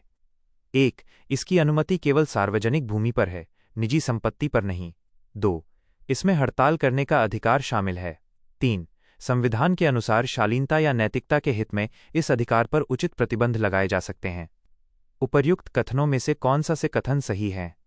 A खोल केवल 1, B केवल 1 और 2, C केवल 2 और 3, D 1, 2 और 3। सही उत्तर A केवल 1। व्याख्या। कथन 1 सही है। एकत्रित होने का अधिकार सार्वजनिक भूमि पर उपलब्ध है और ये शांतिपूर्ण तथा बिना हथियारों के होना चाहिए। कथन 2 गलत है। सुप्रीम कोर्ट के अनुसार हड़ताल करने का अधिकार राइट टू स्ट्राइक मौलिक अधिकार नहीं है। कथन 3 गलत है। अनुच्छेद 19(3) के तहत इस अधिकार पर केवल भारत की संप्रभुता और अखंडता तथा लोक व्यवस्था पब्लिक ऑर्डर के आधार पर प्रतिबंध लग सकते हैं। शालीनता और नैतिकता डिसेंसी और मोरालिटी के आधार पर प्रतिबंध अनुच्छेद 19(2) यानी अभिव्यक्ति की स्वतंत्रता पर लगते हैं। विकल्प ऑफ B, ऑफ C और ऑफ D गलत हैं, क्योंकि वे गलत कथनों को शामिल करते हैं। Q40 हाल ही में समाचारों में रहे राइसिन के संदर्भ में निम्नलिखित कथनों पर विचार करें। ये अरंडी के बीजों में प्राकृतिक रूप से पाया जाने वाला प्रोटीन है। 2. ये स्तनधारी कोशिकाओं में प्रोटीन संश्लेषण को रोकता है, जिससे कोशिका की मृत्यु हो जाती है। 3. राइसिन को रासायनिक हथियार सम्मेलन के अंतर्गत अनुसूची एक पदार्थ के रूप में वर्गीकृत किया गया है। IV राइसिन विषाक्तता का एक एंटीडोट उपलब्ध है, लेकिन इसे एक्सपोजर के 24 घंटों के भीतर दिया जाना चाहिए। ऊपर दिए गए कथनों में से कौन से कथन सही हैं? ए केवल I 2 और 3, बी केवल I 2 और IV, सी केवल 2, 3 और IVD, I 2, 3 और IV। सही उत्तर ए केवल I 2 और 3। व्याख्या: कथन I 2 और 3 सही है। राइसिन अरंडी कास्टर सीड से प्राप्त एक घातक जहर है। ये सेलुलर प्रोटीन निर्माण को रोकता है और अंतर्राष्ट्रीय स्तर पर इसे एक रासायनिक जैविक खतरे के रूप में वर्गीकृत किया गया है। कथन IV गलत है। वर्तमान में राइसिन के लिए कोई स्वीकृत या विशिष्ट एंटीडोट उपलब्ध नहीं है। केवल सहायक देखभाल सपोर्टिव केयर दी जा सकती है। विकल्प ऑफ बी, ऑफ सी और ऑफ डी गलत हैं, क्योंकि वे एंटीडोट की मौजूदगी का गलत दावा करते हैं। Q41 निम्नलिखित अधिकारों पर विचार करें। 1. वाक और अभिव्यक्ति की स्वतंत्रता का अधिकार। 2. अस्पृश्यता का उन्मूलन। 3. जीवन और व्यक्तिगत स्वतंत्रता की सुरक्षा। 4. मानव तस्करी और जबरन श्रम पर प्रतिबंध। ऊपर दिए गए अधिकारों में से कितने अधिकार राज्य और निजी व्यक्तियों दोनों की कार्रवाइयों के विरुद्ध उपलब्ध हैं? ए केवल 1, बी केवल 2, सी केवल 3, डी सभी 4। सही उत्तर डी सभी 4। व्याख्या: सभी कथन 1, 2, 3, 4 सही हैं। आमतौर पर मौलिक अधिकार राज्य के विरुद्ध होते हैं, लेकिन अस्पृश्यता अनु 17, मानव तस्करी अनु 23 और जीवन की सुरक्षा कुछ व्याख्याओं के अनुसार जैसे अधिकार निजी व्यक्तियों के विरुद्ध भी प्रभावी हैं। सुप्रीम कोर्ट ने कौशल किशोर बनाम उत्तर प्रदेश मामले में अनुच्छेद 19 और 21 के अधिकारों को भी निजी व्यक्तियों के विरुद्ध प्रवर्तनीय माना है। विकल्प ऑफ ए, ऑफ बी और ऑफ सी गलत हैं, क्योंकि ये चारों अधिकार इस श्रेणी में आते हैं।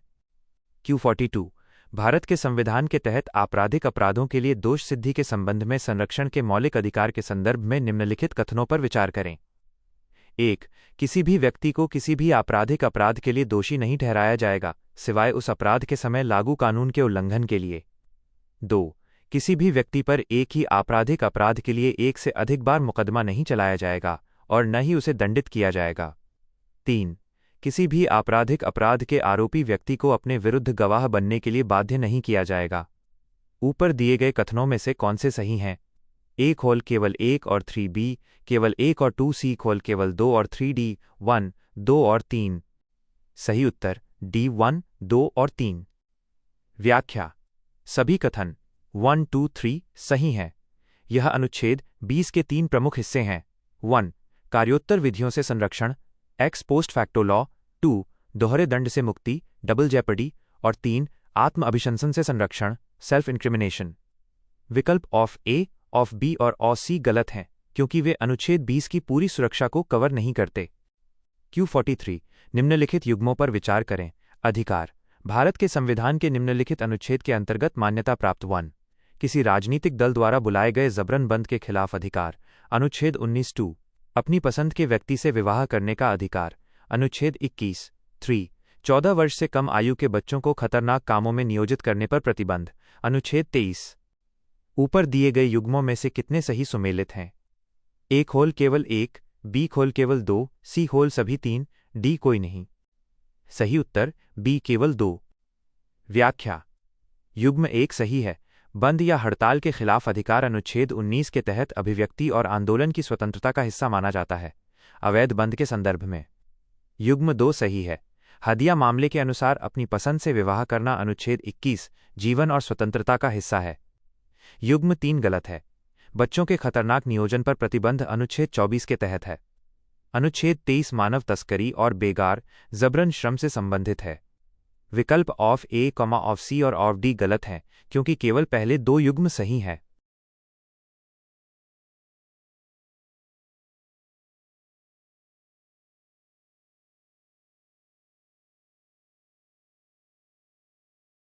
Q44 भारत के संविधान में निवारक निरोध से संबंधित प्रावधानों के संदर्भ में निम्नलिखित कथनों पर विचार करें।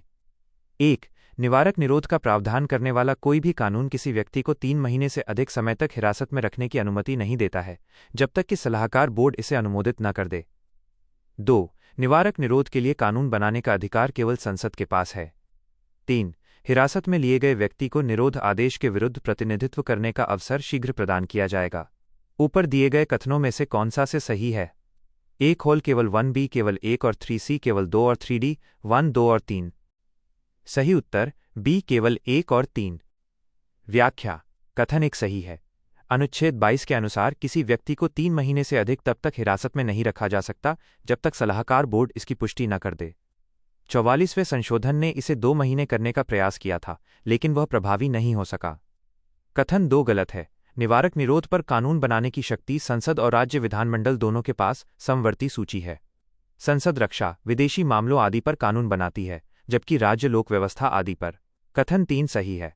निरुद्ध व्यक्ति को आधार बताए जाने चाहिए और उसे आदेश के विरुद्ध जल्द से जल्द प्रतिवेदन करने का मौका मिलना चाहिए। विकल्प ऑफ ए, ऑफ सी और ऑफ डी गलत हैं, क्योंकि कथन 2 गलत है और कथन 3 सही है। Q45 मीडियोक्रिटी सिद्धांत, ड्रेक समीकरण और फर्मी विरोधाभास निम्नलिखित में से किससे संबंधित हैं? ए होल, ब्रह्मांड के विस्तार की व्याख्या करने वाले सिद्धांत। बी होल, ब्रह्मांड में डार्क मैटर की उत्पत्ति को समझने के लिए मॉडल। सी, बाह्य अंतरिक्षीय जीवन की खोज से संबंधित सिद्धांत। डी होल, क्वांटम गुरुत्वाकर्षण से संबंधित परिकल्पनाएं। सही उत्तर सी, बाह्य अंतरिक्षीय जीवन की खोज से संबंधित सिद्धांत। व्याख्या। सही विकल्प ऑफ सी, ये तीनों अवधारणाएं एलियंस या बाह्य जीवन से जुड़ी हैं। ड्रेक समीकरण ब्रह्मांड में सभ्यताओं की संख्या का अनुमान लगाता है, जबकि फर्मी विरोधाभास पूछता है कि अगर इतने ग्रह हैं तो एलियंस अब तक मिले क्यों नहीं। विकल्प ए ऑफ बी और डी गलत हैं, क्योंकि इनका संबंध खगोल विज्ञान की अन्य शाखाओं, ब्रह्मांड विज्ञान या भौतिकी से है, जीवन की खोज से नहीं। Q46 भारत में निम्नलिखित शैक्षणिक संस्थानों पर विचार करें। 1. वे संस्थान जिनका पूर्ण संचालन राज्य निधि से होता है। 2. राज्य द्वारा प्रशासित लेकिन किसी विन्यास या ट्रस्ट के अंतर्गत स्थापित संस्थाएं। 3. राज्य से सहायता प्राप्त करने वाली संस्थाएं। उपर्युक्त शिक्षण संस्थानों में से कितनों में भारत का संविधान स्पष्ट रूप से धार्मिक शिक्षा प्रदान करने पर रोक लगाता है? ए होल केवल 1, बी होल केवल 2, सी होल सभी 3, डी होल कोई नहीं। सही उत्तर ए केवल 1। व्याख्या। कथन 1 सही है। अनुच्छेद 28(1) के अनुसार पूरी तरह राज्य द्वारा संचालित संस्थानों में धार्मिक शिक्षा पूरी तरह प्रतिबंधित है। कथन 2 गलत है। यदि संस्थान किसी ट्रस्ट द्वारा स्थापित है तो वहां धार्मिक शिक्षा दी जा सकती है, भले ही प्रशासन राज्य करे। कथन 3 गलत है। राज्य से मान्यता या सहायता प्राप्त संस्थानों में धार्मिक शिक्षा स्वैच्छिक आधार पर दी जा सकती है, वहां पूर्ण रोक नहीं है। विकल्प ऑफ बी, ऑफ सी और ऑफ डी गलत हैं, क्योंकि रोक केवल पहली श्रेणी पर लागू होती है। Q47 निम्नलिखित शब्दों पर विचार करें। 1. अल्पसंख्यक। 2. राजनीतिक दल। 3. आरक्षण। 4. विप। 5. आर्थिक रूप से कमजोर वर्ग EWS। 6. न्यायिक समीक्षा। 7. महासंघ फेडरेशन। ऊपर दिए गए शब्दों में से कितने शब्द भारत के संविधान में स्पष्ट रूप से उल्लिखित हैं? ए खोल केवल 4, बी खोल केवल 5, सी खोल केवल 6, डी खोल सभी 7। सही उत्तर ए केवल 4। व्याख्या। स्पष्ट उल्लेख। 4 शब्द अल्पसंख्यक अनु 29/30, राजनीतिक दल 10वीं अनुसूची, आरक्षण अनु 16/335 आदि और EWS अनु 15/16 संविधान में लिखे गए हैं। उल्लेख नहीं है। विप और न्यायिक समीक्षा जुडिशियल रिव्यू संवैधानिक अभ्यास हैं, लेकिन ये शब्द मूल पाठ में नहीं हैं। महासंघ फेडरेशन शब्द का प्रयोग कहीं नहीं हुआ है। भारत को राज्यों का संघ कहा गया है। विकल्प ऑफ बी, ऑफ सी और ऑफ डी गलत हैं, क्योंकि केवल 4 शब्द ही लिखित रूप में मौजूद हैं। Q48 भारत का संविधान निम्नलिखित व्यक्तियों को भाषा, लिपि या संस्कृति के संरक्षण का अधिकार प्रदान करता है। ए.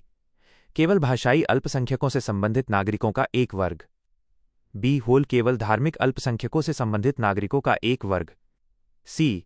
केवल भाषाई और धार्मिक अल्पसंख्यकों से संबंधित नागरिकों का एक वर्ग।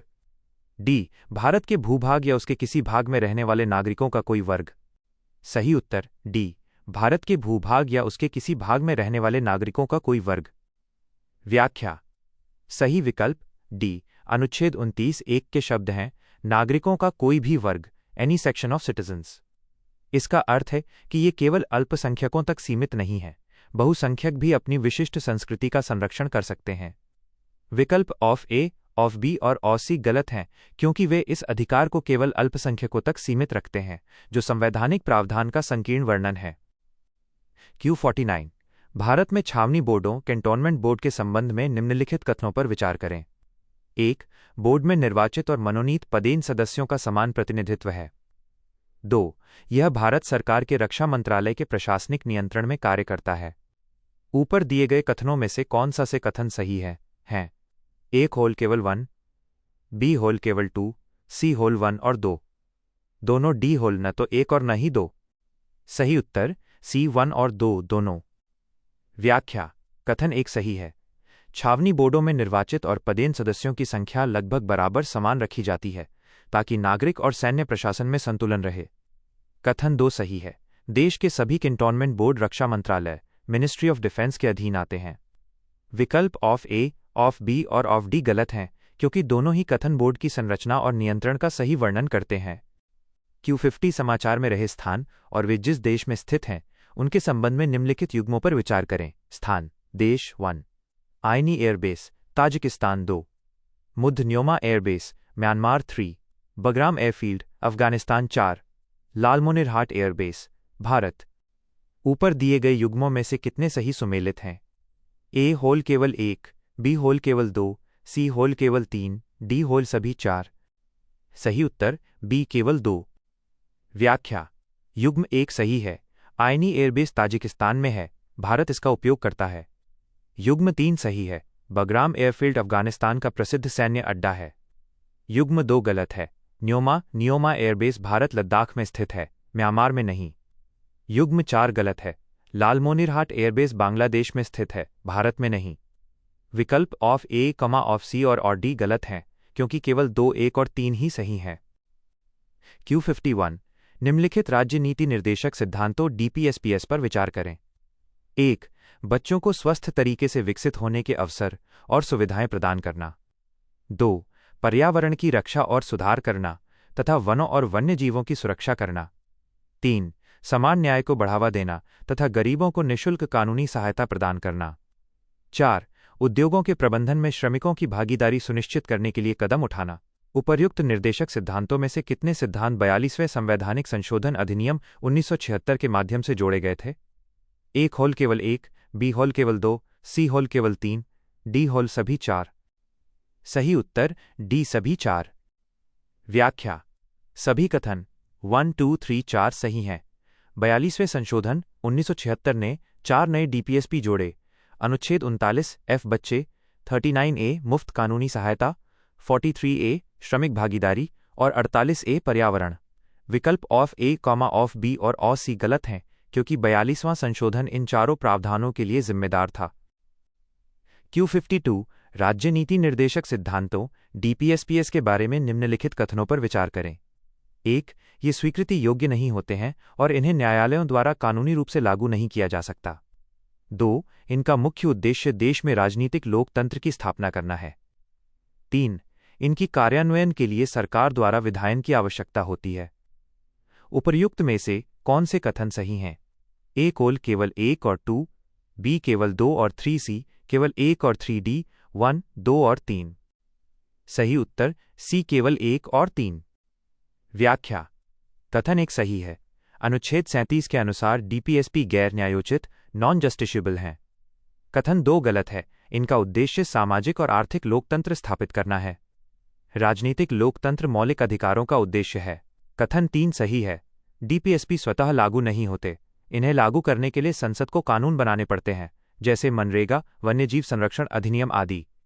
विकल्प ऑफ A, ऑफ B और ऑफ D गलत हैं क्योंकि कथन 2 वैचारिक रूप से गलत है। Q53 भारत में मौलिक कर्तव्यों के संबंध में निम्नलिखित कथनों पर विचार करें। 1. इन्हें J.S. वर्मा समिति की अनुशंसाओं के आधार पर संविधान में जोड़ा गया था। 2. संविधान के अनुच्छेद 51A में कुल 11 मौलिक कर्तव्य सूचीबद्ध हैं। 3. ये केवल भारतीय नागरिकों पर लागू होते हैं, विदेशियों पर नहीं। 4. इन्हें केवल कानून द्वारा ही लागू किया जा सकता है। उपर्युक्त कथनों में से कौन से सही हैं? 1 होल केवल 3 और 4B, केवल 2, 3 और 4C, केवल 1 और 2, D 1, 2, 3 और 4। सही उत्तर इज टू B केवल 2, 3 और 4। व्याख्या: कथन 1 गलत है। मौलिक कर्तव्यों को स्वर्ण सिंह समिति 1976 की सिफारिश पर जोड़ा गया था। वर्मा समिति 1999 ने उनके कार्यान्वयन के कानूनी प्रावधानों की पहचान की थी। कथन 2 सही है। वर्तमान में 51A में 11 कर्तव्य हैं, 11वां 2002 में जोड़ा गया। कथन 3 सही है।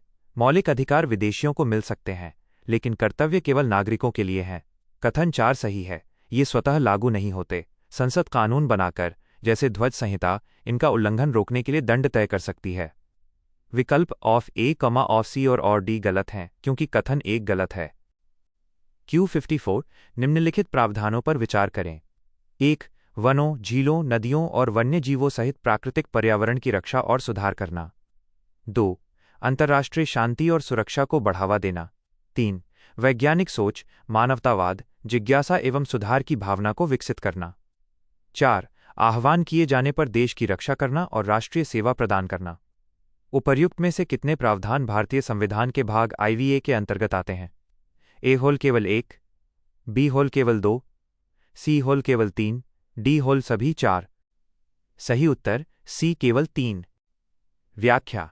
कथन 1, 3 और 4 सही हैं। ये तीनों मौलिक कर्तव्य अनुच्छेद 51A हैं, जो भाग IVA में आते हैं। कथन 2 गलत है। अंतर्राष्ट्रीय शांति और सुरक्षा अनुच्छेद 51 DPSP का हिस्सा है, जो भाग IV में आता है, IVA में नहीं। विकल्प ऑफ A, ऑफ B और ऑफ D गलत हैं, क्योंकि केवल 3 बिंदु कर्तव्यों की सूची में शामिल हैं। Q55 साइबर सुरक्षा के संदर्भ में निम्नलिखित में से कौन सा कथन स्पूफिंग हमले का सबसे सटीक वर्णन करता है? A होल अत्यधिक ट्रैफिक से नेटवर्क या सर्वर को ओवरलोड करके उसे बंद करना। B होल पहचान या डेटा को इस प्रकार गलत साबित करना कि वह किसी वैध और विश्वसनीय स्रोत से आया हुआ प्रतीत हो। C होल फाइलों और सिस्टमों को एन्क्रिप्ट करके पहुंच बहाल करने के लिए भुगतान की मांग करना।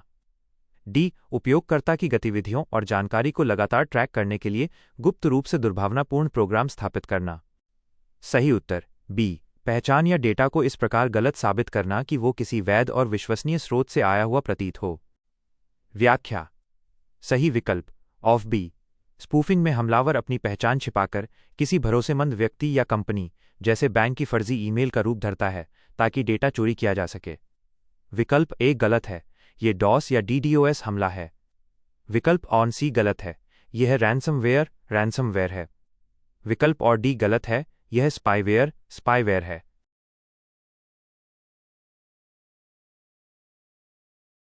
Q56 राज्य सूची के विषयों पर संसद द्वारा विधान बनाने की शक्ति के संदर्भ में जब राज्य परिषद इस संबंध में कोई प्रस्ताव पारित करती है, तो निम्नलिखित कथनों पर विचार करें। 1. ऐसा प्रस्ताव राज्य परिषद में उपस्थित और मतदान करने वाले 2/3 सदस्यों के बहुमत से पारित होना चाहिए। 2. ऐसा प्रस्ताव पारित होने के बाद अधिकतम 1 वर्ष की अवधि के लिए वैध होता है और इसे कितनी भी बार आगे बढ़ाया जा सकता है। 3. इस प्रावधान के तहत बनाया गया कोई भी कानून प्रस्ताव के प्रभावी न रहने के 6 महीने बाद अप्रभावी हो जाता है।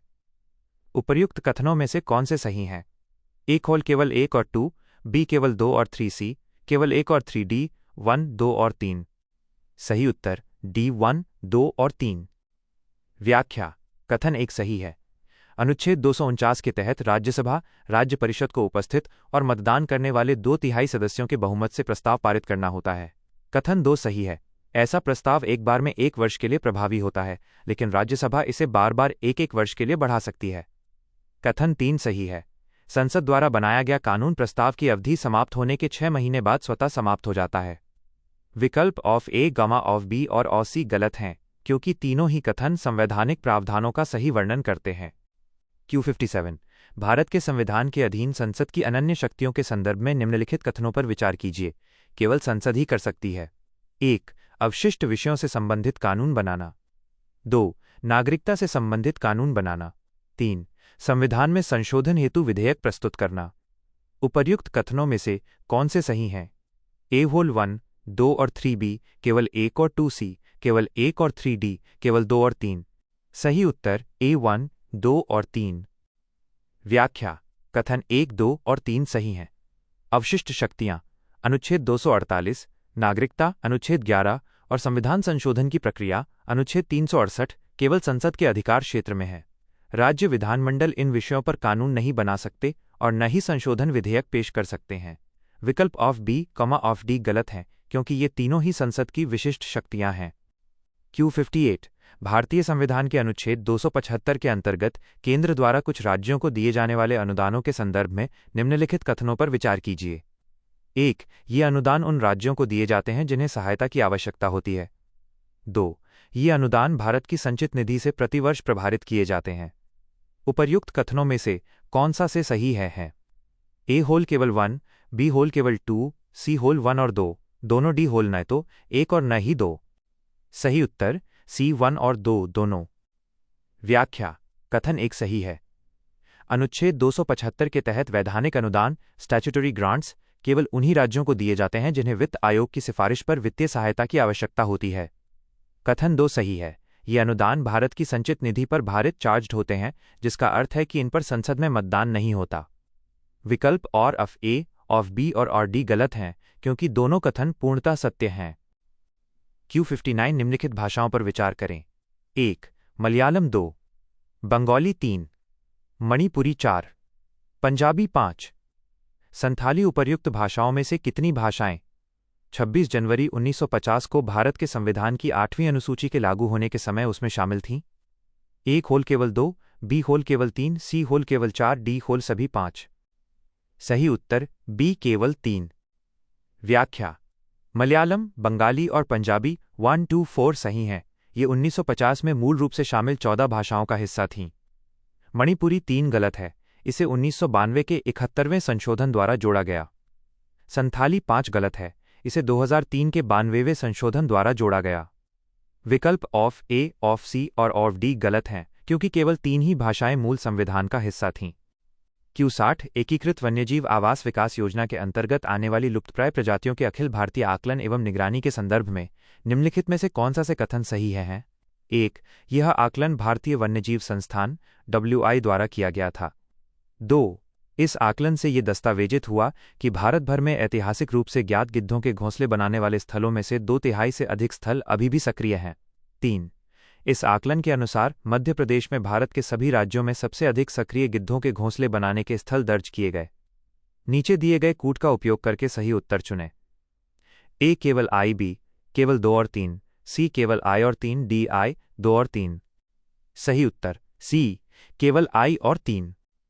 व्याख्या: कथन आई और 3 सही है। WI देहरादून ये निगरानी करता है और हालिया डेटा के अनुसार मध्य प्रदेश में गिद्धों की सबसे अधिक सक्रिय प्रजनन साइटें पाई गई हैं। कथन 2 गलत है। रिपोर्ट दर्शाती है कि ऐतिहासिक स्थलों में से एक बड़ी संख्या अब निष्क्रिय हो चुकी है। 2/3 सक्रिय होने का दावा तथ्यात्मक रूप से बहुत अधिक है। विकल्प ऑफ ए, ऑफ बी और ऑफ डी गलत हैं, क्योंकि वे या तो कथन 3 को छोड़ रहे हैं या गलत कथन 2 को शामिल कर रहे हैं। Q61 भारत के संविधान के संदर्भ में निम्नलिखित कथनों पर विचार कीजिए। कथन 1. संविधान के अनुसार भारत के किसी भी भाग में स्थित आपराधिक न्यायालयों द्वारा दिए गए अंतिम निर्णयों को उस क्षेत्र के भीतर कहीं भी कानून के अनुसार निष्पादित किया जा सकता है। कथन 2. भारत का संविधान यह प्रावधान करता है कि भारत के पूरे क्षेत्र में संघ और प्रत्येक राज्य के सार्वजनिक अधिनियमों, अभिलेखों और न्यायिक कार्यवाहियों को पूर्ण विश्वास और मान्यता दी जानी चाहिए। उपर्युक्त कथनों के संबंध में निम्नलिखित में से कौन सा कथन सही है? ए कथन 1 और कथन 2 दोनों सही हैं और कथन 2 कथन -1 की व्याख्या करता है। बी थोल कथन 1 और कथन 2 दोनों सही हैं, लेकिन कथन 2 कथन -1 की व्याख्या नहीं करता है। सी कथन 1 सही है, लेकिन कथन 2 सही नहीं है। डी कथन 1 सही नहीं है, लेकिन कथन 2 सही है।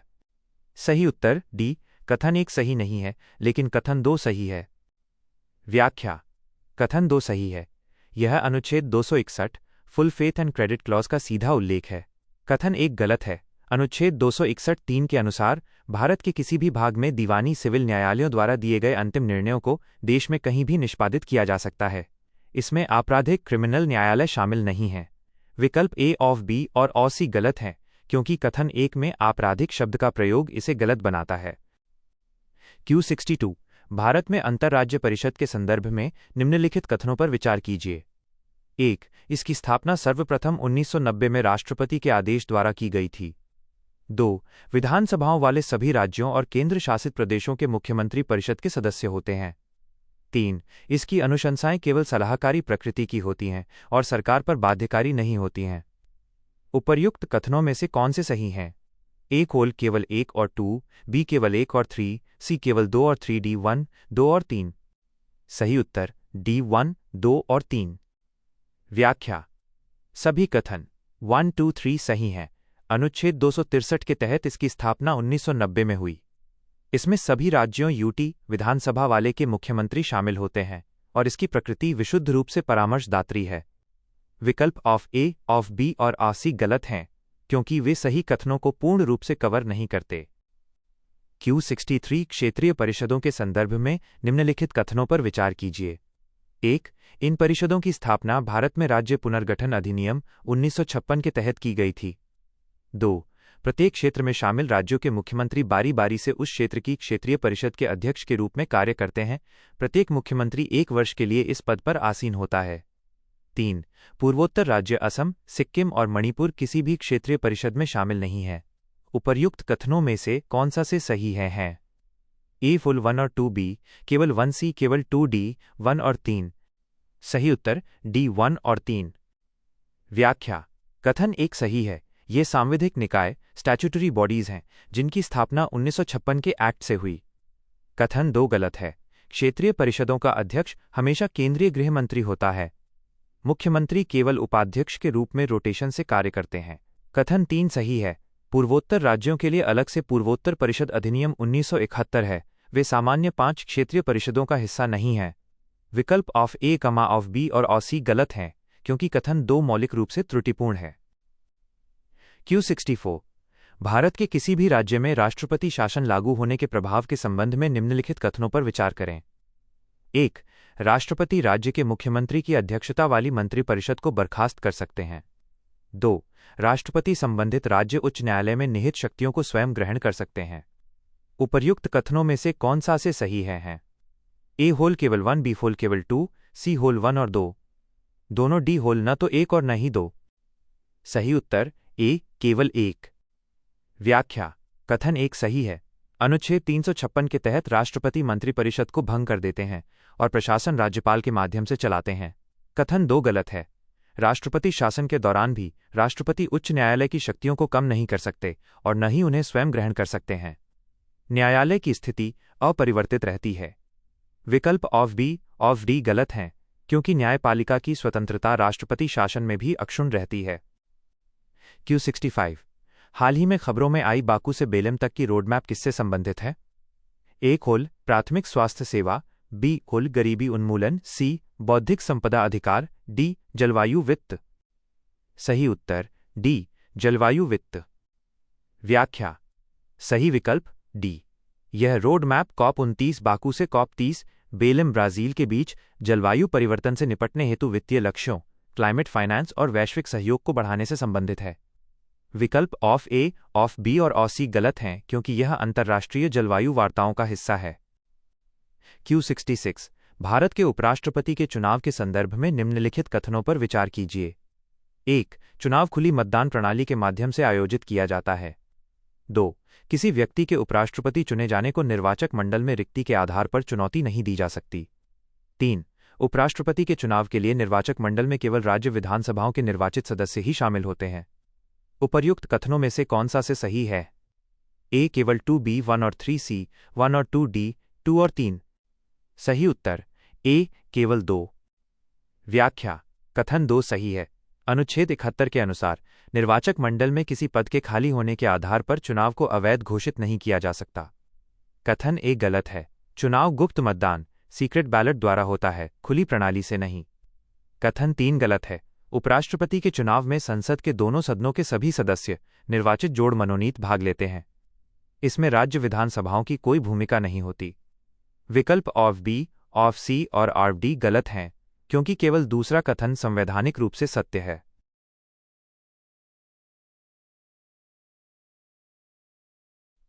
Q67 किसी राज्य के राज्यपाल के पद के संदर्भ में निम्नलिखित कथनों पर विचार कीजिए। 1. राज्यपाल का वेतन और भत्ते संसद द्वारा कानून बनाकर निर्धारित किए जा सकते हैं। 2. राज्यपाल को केवल संविधान के उल्लंघन के आधार पर ही पद से हटाया जा सकता है। 3. संविधान में यह अनिवार्य है कि राज्यपाल उस राज्य का मतदाता न हो जहां उसे राज्यपाल नियुक्त किया गया है। उपर्युक्त कथनों में से कौन सा सही है? ए कोल केवल 1B, केवल 2C, केवल 1 और 3D। उपरोक्त में से कोई नहीं। सही उत्तर ए केवल एक। व्याख्या। कथन एक सही है। अनुच्छेद 158 के अनुसार राज्यपाल की उपलब्धियां और भत्ते संसद द्वारा कानून विधि बनाकर निर्धारित किए जाते हैं। कथन दो गलत है। संविधान में राज्यपाल को हटाने के लिए किसी विशेष आधार का उल्लेख नहीं है। वह राष्ट्रपति के प्रसाद पर्यंत प्लेजर ऑफ प्रेसिडेंट पद धारण करता है। कथन तीन गलत है। संविधान में ऐसी कोई अनिवार्यता नहीं है। ये केवल एक परंपरा कन्वेंशन है कि वह बाहरी व्यक्ति होना चाहिए। संविधान केवल दो पात्रताएं देता है, भारत का नागरिक हो और 35 वर्ष की आयु पूर्ण कर चुका हो। विकल्प ऑफ बी ऑफ डी गलत हैं क्योंकि वे संविधान में न दिए गए आधारों या परंपराओं को अनिवार्यता मानते हैं। Q68 भारत के राष्ट्रपति की अध्यादेश जारी करने की शक्ति के संबंध में निम्नलिखित में से कौन सा कथन गलत है? ए अध्यादेश केवल उन्हीं विषयों पर जारी किए जा सकते हैं जिन पर संसद कानून बनाने के लिए सक्षम है। बी अध्यादेश के माध्यम से संवैधानिक संशोधन नहीं किया जा सकता है। सी अध्यादेश जारी करने की शक्ति राष्ट्रपति की विवेकाधीन शक्ति है। डी अध्यादेश पूर्वव्यापी रूप से लागू किए जा सकते हैं। सही उत्तर सी अध्यादेश जारी करने की शक्ति राष्ट्रपति की विवेकाधीन शक्ति है। व्याख्या। कथन और सी गलत है। अध्यादेश जारी करना राष्ट्रपति की स्वविवेकी शक्ति नहीं है।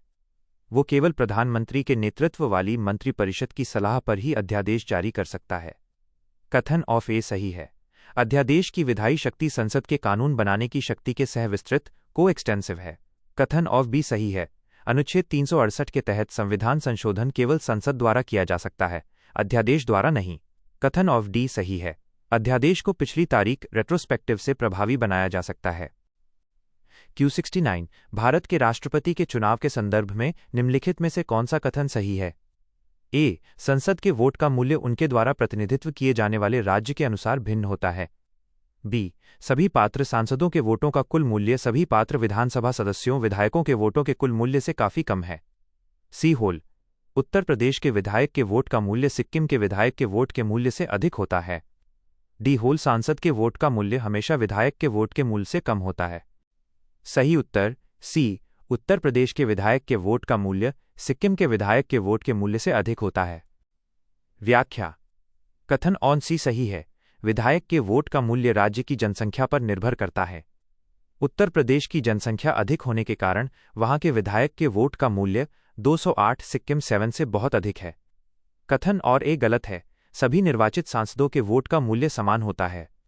कथन ऑफ बी गलत है। सभी सांसदों के वोटों का कुल मूल्य सभी विधायकों के वोटों के कुल मूल्य के बराबर रखा जाता है।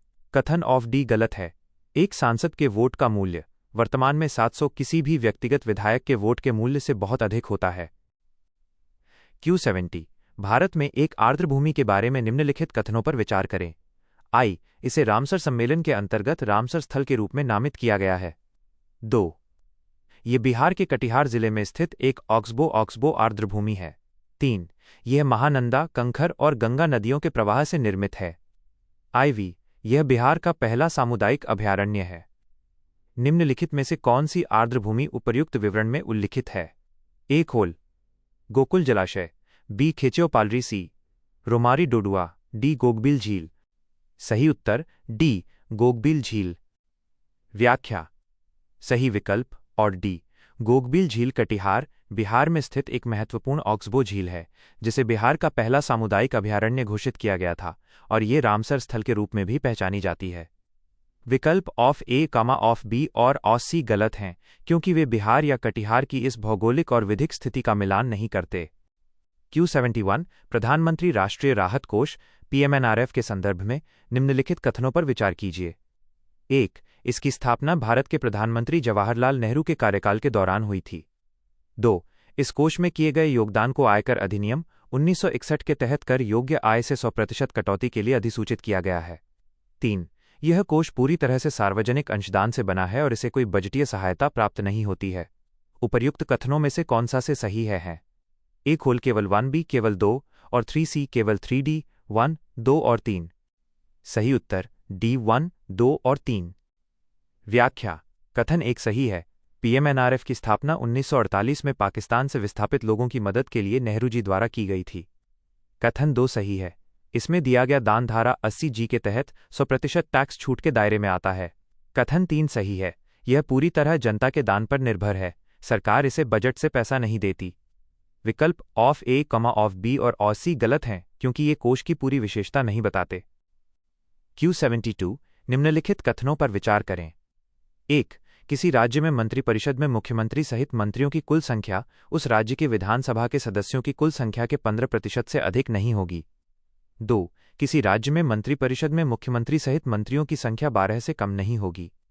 3. किसी राज्य के मंत्री उस राज्य के मुख्यमंत्री के प्रसाद पर्यंत पद पर बने रहते हैं। उपर्युक्त कथनों में से कौन सा से सही है? A खोल केवल 1B केवल 1 और 2C केवल 1 और 3D 1, 2 और 3। सही उत्तर B केवल 1 और 2। व्याख्या: कथन 1 और 2 सही हैं। 91वें संशोधन 2003 के अनुसार मंत्रियों की संख्या 15% अधिकतम और 12 न्यूनतम होनी चाहिए। कथन 3 गलत है। मंत्री राज्यपाल के प्रसाद पर्यंत प्लेजर ऑफ गवर्नर पद पर बने रहते हैं, मुख्यमंत्री के नहीं, हालांकि मुख्यमंत्री की सिफारिश पर ही नियुक्त बर्खास्त होते हैं। विकल्प ऑफ ए, ऑफ सी और ऑफ डी गलत हैं क्योंकि वे संवैधानिक उत्तरदायित्व के पद को गलत दर्शाते हैं। Q73 लोकसभा अध्यक्ष के संदर्भ में निम्नलिखित कथनों पर विचार कीजिए। 1. यदि अध्यक्ष लोकसभा के सदस्य नहीं रहते हैं तो उन्हें अपना पद छोड़ना होगा। 2. अध्यक्ष के चुनाव की तिथि भारत के राष्ट्रपति द्वारा निर्धारित की जाती है। 3. अध्यक्ष को हटाने के किसी प्रस्ताव पर विचार करते समय उन्हें प्रथम दृष्टया उस प्रस्ताव पर मतदान करने का अधिकार नहीं होगा। उपर्युक्त कथनों में से कौन सा से सही है? A कोल केवल 1 और 3, B केवल 2C केवल 1 और 2D 1, 2 और 3। सही उत्तर C केवल 1 और 2। व्याख्या: कथन 1 सही है। सदन की सदस्यता समाप्त होने पर अध्यक्ष का पद रिक्त हो जाता है। कथन 2 सही है। लोकसभा अध्यक्ष के चुनाव की तारीख राष्ट्रपति तय करते हैं, उपाध्यक्ष की तारीख अध्यक्ष तय करते हैं। कथन 3 गलत है। हटाए जाने के प्रस्ताव के दौरान अध्यक्ष सदन में उपस्थित हो सकते हैं और पहली बार में प्रथम दृष्टया मत दे सकते हैं, लेकिन वे बराबर होने की स्थिति में निर्णायक मत कास्टिंग वोट नहीं दे सकते। विकल्प ऑफ ए, ऑफ बी और ऑफ डी गलत हैं क्योंकि कथन 3 संवैधानिक प्रक्रिया के विपरीत है। Q74 संसद के सदनों में विपक्ष के नेता के संदर्भ में निम्नलिखित कथनों पर विचार करें। 1. विपक्ष के नेता को सर्वप्रथम 1977 में वैधानिक मान्यता प्राप्त हुई। 2. सदन में सबसे अधिक संख्या बल वाली विपक्षी पार्टी को सदन के पीठासीन अधिकारी द्वारा विपक्ष के नेता के रूप में मान्यता दी जा सकती है। 3. आधिकारिक वरीयता तालिका में विपक्ष के नेता का वही स्थान होता है जो केंद्रीय मंत्रिमंडल के मंत्रियों का होता है। उपर्युक्त कथनों में से कौन से सही हैं? A खोल केवल 1 और 2, B केवल 2 और 3C केवल 1 और 3D 1, 2 और 3। सही उत्तर D 1, 2 और 3। व्याख्या: सभी कथन 1, 2, 3 सही हैं। 1977 के अधिनियम द्वारा इसे वैधानिक बनाया गया। मान्यता के लिए पार्टी के पास कम से कम 10% सीटें 1/10 होनी चाहिए। उन्हें कैबिनेट मंत्री का दर्जा और सुविधाएं प्राप्त होती हैं। विकल्प ऑफ ए, ऑफ बी और ऑफ सी गलत हैं क्योंकि वे विपक्ष के नेता की विधिक और प्रोटोकॉल स्थिति को पूरी तरह कवर नहीं करते। Q75 निम्नलिखित समुद्री जीवों पर विचार करें। आई हम्बैक व्हेल 2, सीप, ऑयस्टर 3। कैटफिश उपर्युक्त जीवों में से कितने जीव फिल्टर भक्षण, फिल्टर फीडिंग करने वाले जीव माने जाते हैं? A खोल केवल 1, B खोल केवल 2, C खोल तीनों, D खोल कोई नहीं। सही उत्तर B केवल 2। व्याख्या: I और 2 सही है। हम्पबैक वेल और सीप, ऑयस्टर्स पानी से भोजन छानने की प्रक्रिया फिल्टर फीडिंग का उपयोग करते हैं। 3 गलत है। कैटफिश मुख्य रूप से शिकारी, प्रेडेटर या मेहतर स्कैवेंजर होती है, यह फिल्टर फीडर नहीं है। विकल्प ऑफ ए, ऑफ सी और ऑफ डी गलत हैं क्योंकि कैटफिश को फिल्टर फीडर में शामिल करना वैज्ञानिक रूप से गलत है।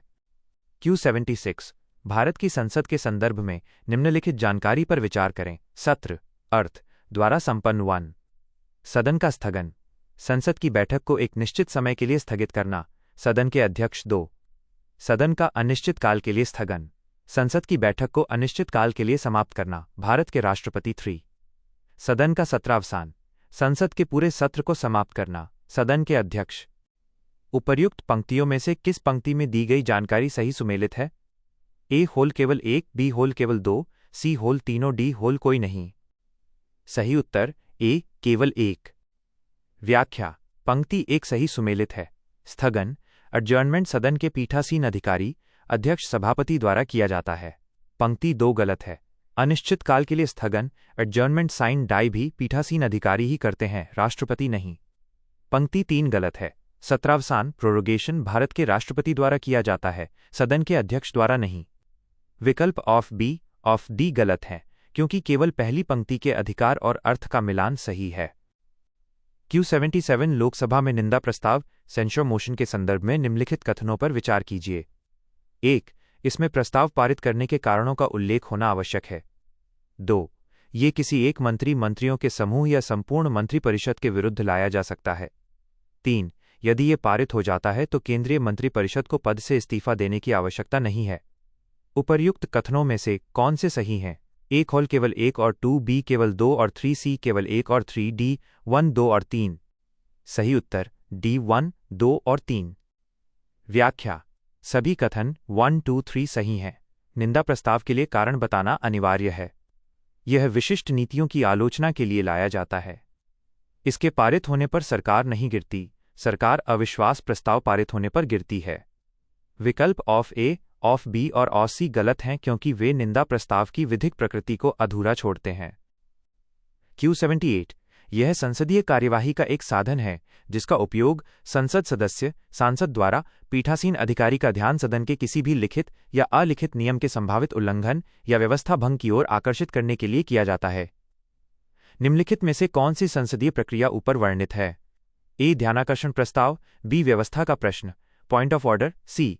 विशेष उल्लेख, डी. विलंबकारी प्रस्ताव। सही उत्तर बी. व्यवस्था का प्रश्न पॉइंट ऑफ ऑर्डर।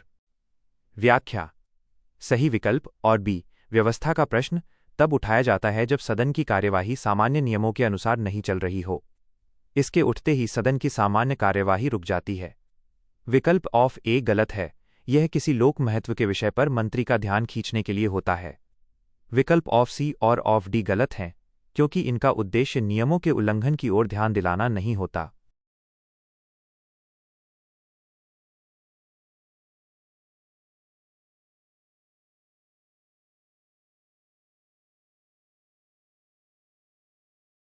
Q79 भारतीय संसद के संदर्भ में निम्नलिखित पर विचार करें। 1. अनुदान मांगों पर मतदान। 2. अविश्वास प्रस्ताव की शुरुआत। 3. राष्ट्रपति के अभिभाषण के लिए धन्यवाद प्रस्ताव पर मतदान। उपर्युक्त में से कितनी शक्तियां लोकसभा के अनन्य अधिकार हैं? ए होल केवल 1, बी होल केवल 2, सी होल तीनों, डी होल कोई नहीं। सही उत्तर बी केवल 2। व्याख्या: कथन 1 और 2 सही हैं। अनुदान मांगों पर मतदान अनुच्छेद 113 और अविश्वास प्रस्ताव केवल लोकसभा में ही पेश और पारित किए जा सकते हैं। राज्यसभा के पास इन पर मतदान की शक्ति नहीं होती। कथन 3 गलत है। राष्ट्रपति के अभिभाषण पर धन्यवाद प्रस्ताव संसद के दोनों सदनों में अलग अलग पेश और पारित किया जाता है। ये लोकसभा की अनन्य शक्ति नहीं है। विकल्प ऑफ ए, ऑफ सी और ऑफ डी गलत हैं, क्योंकि केवल 2 ही बिंदु लोकसभा के विशेष अधिकार क्षेत्र में आते हैं। Q80 हाल ही में समाचारों में देखी गई अंतर्राष्ट्रीय रिपोर्टों के संदर्भ में निम्नलिखित युग्मों पर विचार करें। रिपोर्ट का नाम, जारीकर्ता 1, अंतर्राष्ट्रीय प्रवासन आउटलुक, आर्थिक सहयोग एवं विकास संगठन OECD 2, खाद्य एवं कृषि स्थिति रिपोर्ट, संयुक्त राष्ट्र विकास कार्यक्रम UNDP 3, विश्व सहकारी निगरानीकर्ता, विश्व बैंक। उपर्युक्त युग्म में से कितने सही हैं? ए होल केवल 1, बी होल केवल 2, सी होल तीनों, डी होल कोई नहीं। सही उत्तर ए केवल 1। व्याख्या: युग्म एक सही सुमेलित है। इंटरनेशनल माइग्रेशन आउटलुक OECD द्वारा जारी किया जाता है। युग्म 2 गलत है। State of food and agriculture report खाद्य एवं कृषि संगठन FAO द्वारा जारी की जाती है, UNDP द्वारा नहीं। युग्म 3 गलत है। World cooperative monitor international cooperative alliance ICA और यूरिक्स द्वारा जारी किया जाता है, विश्व बैंक द्वारा नहीं। विकल्प ऑफ बी, ऑफ डी गलत हैं, क्योंकि केवल पहला युग्म ही सही है। Q81 भारतीय संसद में प्रस्तुत धन विधेयकों के संदर्भ में निम्नलिखित कथनों पर विचार करें। 1. राष्ट्रपति धन विधेयक पर निलंबन वीटो का प्रयोग कर सकते हैं, लेकिन आत्यंतिक वीटो का प्रयोग नहीं कर सकते। 2. इसे राज्यसभा को भेजने से पहले लोकसभा अध्यक्ष द्वारा धन विधेयक के रूप में प्रमाणित किया जाना आवश्यक होता है। 3. साधारण विधेयक के विपरीत संसद के दोनों सदनों में गतिरोध की स्थिति होने पर धन विधेयक के लिए संयुक्त बैठक का कोई प्रावधान नहीं है। उपर्युक्त कथनों में से कौन से सही हैं? ए कोल केवल 1 और 2, बी केवल 2 और 3, सी केवल 1 और 3, डी केवल 1 और 3, डी केवल 1, 2 और 3। सही उत्तर बी केवल 2 और 3। व्याख्या। कथन 2 और 3 सही हैं। धन विधेयक के मामले में लोकसभा अध्यक्ष का निर्णय अंतिम होता है। अनुच्छेद 110 के तहत धन विधेयक के लिए संयुक्त बैठक जॉइंट सिटिंग का प्रावधान नहीं है। कथन 1 गलत है। राष्ट्रपति धन विधेयक को पुनर्विचार सस्पेंसिव वीटो के लिए वापस नहीं भेज सकते। हालांकि वे इसे अपनी सहमति दे सकते हैं या रोक एब्सोल्यूट वीटो सकते हैं। विकल्प ऑफ ए, ऑफ सी और डी गलत हैं, क्योंकि राष्ट्रपति के पास धन विधेयक पर निलंबन वीटो की शक्ति नहीं होती। Q82 भारतीय राजव्यवस्था के संदर्भ में निम्नलिखित कथनों पर विचार करें। कथन आई, भारत के राष्ट्रपति को संसदीय विशेषाधिकार प्रदान किए गए हैं। कथन 2, भारत का राष्ट्रपति संसद का एक अभिन्न अंग है। उपर्युक्त कथनों के संबंध में कौन सा विकल्प सही है? ए, कथन आई और कथन 2 दोनों सही हैं और कथन 2 कथन आई की व्याख्या करता है। बी होल, कथन आई और कथन 2 दोनों सही हैं, लेकिन कथन 2 कथन आई की व्याख्या नहीं करता। सी होल, कथन आई सही है, लेकिन कथन 2 गलत है। डी होल, कथन आई गलत है, लेकिन कथन 2 सही है। सही उत्तर डी, कथन आई गलत है, लेकिन कथन 2 सही है। व्याख्या। कथन 2 सही है। अनुच्छेद 79 के अनुसार संसद राष्ट्रपति और दोनों सदनों, लोकसभा और राज्यसभा से मिलकर बनती है। कथन आई गलत है। संसदीय विशेषाधिकार अनुच्छेद 105 सदन के सदस्यों और समितियों को मिलते हैं। राष्ट्रपति को अनुच्छेद 361 के तहत उन्मुक्तियां, इम्यूनिटीज और विशेषाधिकार प्राप्त हैं, संसदीय विशेषाधिकार नहीं। विकल्प ऑफ ए, ऑफ बी और ऑफ सी गलत हैं, क्योंकि राष्ट्रपति को संसदीय विशेषाधिकारों की श्रेणी में नहीं रखा जाता। Q83 निम्नलिखित व्यय पर विचार करें। 1. राज्यसभा के उपसभापति के वेतन और भत्ते। 2. किसी भी न्यायालय या मध्यस्थ न्यायाधिकरण के किसी भी निर्णय, डिक्री या अधिनिर्णय को पूरा करने के लिए आवश्यक कोई भी राशि। 3. उच्च न्यायालयों के न्यायाधीशों के वेतन और भत्ते। 4. संसद सदस्यों के वेतन और भत्ते। 5. भारत के चुनाव आयोग के कार्यालय के व्यय उपर्युक्त में से कितने व्यय भारत के संविधान के अनुसार भारत की संचित निधि पर भारित होंगे? ए होल केवल 2, बी होल केवल 3, सी होल केवल 4, डी होल सभी 5। सही उत्तर ए, केवल 2। व्याख्या। कथन 1 और 2 सही हैं। राज्यसभा के सभापति, उपसभापति के वेतन और न्यायिक डिक्री संचित निधि पर भारित चार्ज्ड होते हैं, जिन पर मतदान नहीं होता।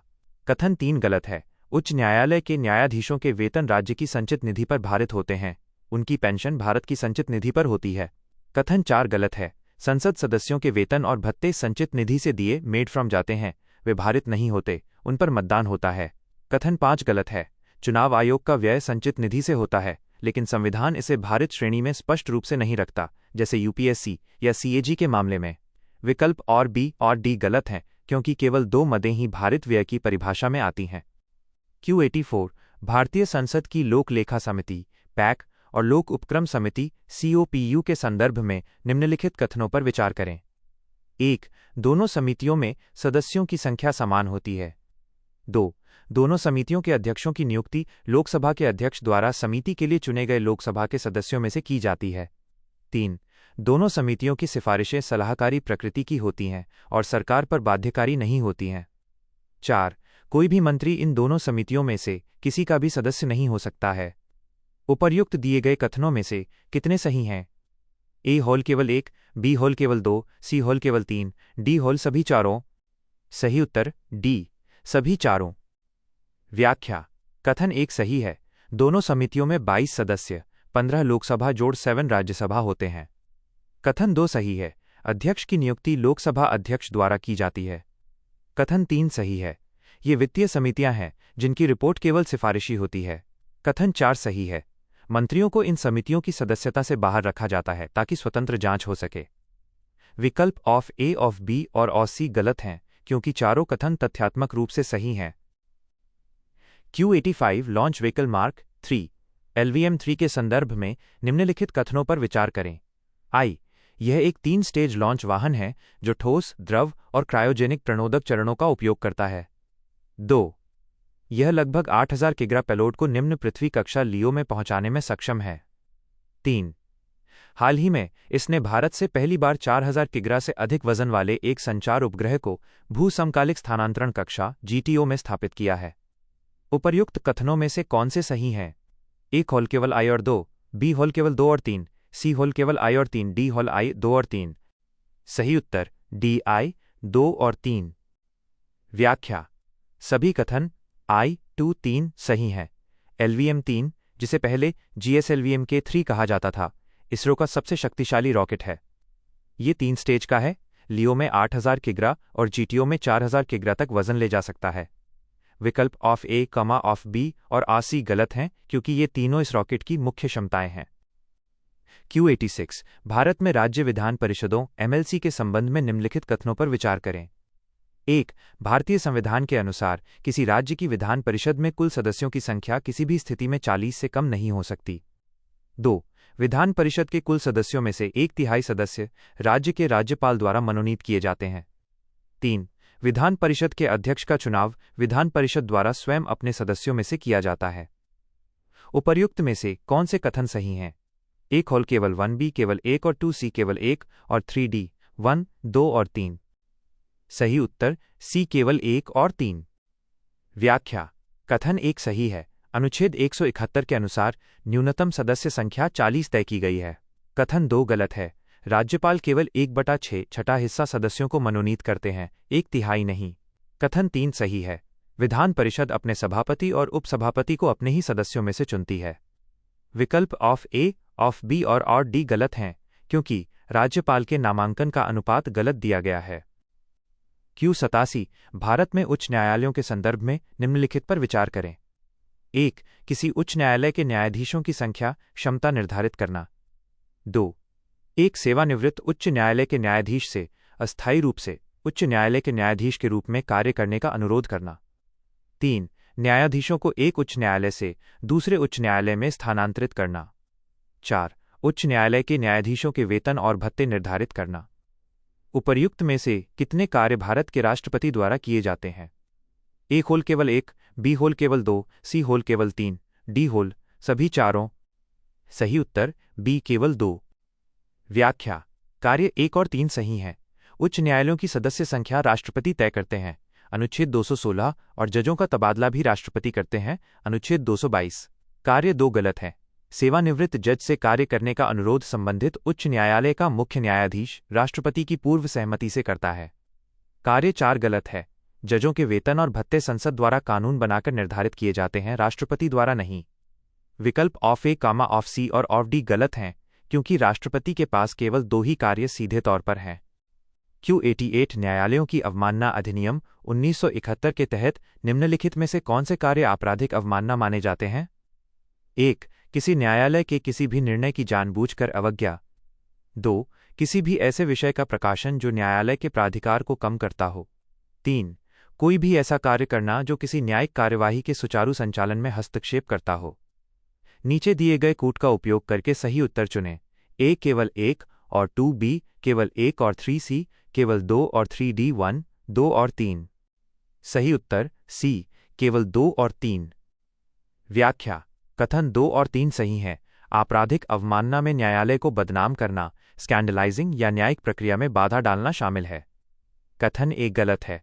आदेश की जानबूझकर अवज्ञा करना, दीवानी अवमानना, सिविल कंटेम्प्ट की श्रेणी में आता है, आपराधिक नहीं।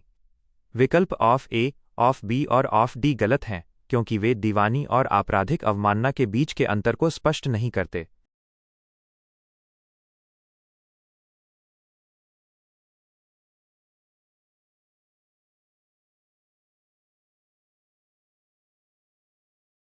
Q89 न्यायिक सिद्धांतों और उनके अर्थ के निम्नलिखित युग्मों पर विचार करें। न्यायिक सिद्धांत, अर्थ विवरण 1। पृथक्करणीयता का सिद्धांत: यदि किसी कानून का कोई भाग असंवैधानिक है तो केवल उस भाग को ही रद्द किया जाता है जबकि शेष कानून वैध बना रहता है। 2. अधिकार त्याग का सिद्धांत: एक व्यक्ति अपने अधिकारों को त्याग वेव नहीं कर सकता है एक बार जब वे उसे राज्य द्वारा प्रदान कर दिए जाते हैं। 3.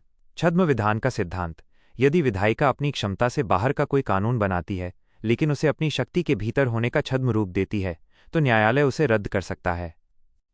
उपर्युक्त युग्मों में से कितने सुमेलित हैं? ए होल केवल 1, बी होल केवल 2, सी होल सभी तीनों, डी कोई नहीं। सही उत्तर बी केवल 2। व्याख्या। युग्म एक सही सुमेलित है। पृथक्करणीयता डॉक्ट्रिन ऑफ सेवरेबिलिटी का अर्थ है कि यदि कानून का खराब हिस्सा अच्छे हिस्से से अलग किया जा सकता है तो केवल खराब हिस्से को हटाया जाएगा। युग्म 3 सही सुमेलित है। छद्म विधान डॉक्ट्रिन ऑफ कलरेबल लेजिस्लेशन का अर्थ है कि विधायिका वो काम परोक्ष रूप से नहीं कर सकती जो वो प्रत्यक्ष रूप से करने के लिए सक्षम नहीं है। युग्म 2 गलत सुमेलित है। भारत में अधिकार त्याग का सिद्धांत डॉक्ट्रिन ऑफ वेवर ये कहता है कि कोई भी नागरिक अपने मौलिक अधिकारों का त्याग नहीं कर सकता। विवरण में दिए गए शब्द इस सिद्धांत की सही व्याख्या नहीं करते क्योंकि ये स्वेच्छा से अधिकार छोड़ने पर रोक लगाता है, न कि राज्य द्वारा प्रदान किए जाने के बाद की बाध्यता पर। विकल्प ए, ऑफ सी और ऑफ डी गलत हैं क्योंकि केवल 2 युग्म 1 और 3 ही पूर्णतः सटीक हैं। Q90 निम्नलिखित कथनों पर विचार करें। आई ज्वालामुखी बिजली ज्वालामुखी के प्लूम के भीतर राख के कणों के बीच टकराव और रगड़ के कारण उत्पन्न होती है जिससे स्थैतिक विद्युत पैदा होती है। 2 ज्वालामुखी बिजली किसी ज्वालामुखी विस्फोट का पूर्व संकेतक हो सकती है क्योंकि यह आमतौर पर विस्फोट के शुरुआती चरणों के दौरान उत्पन्न होती है। उपर्युक्त कथनों में से कौन सा से सही है? एक होल केवल आई, बी होल केवल 2, सी होल आई और 2 दोनों, डी होल न तो आई और न ही 2।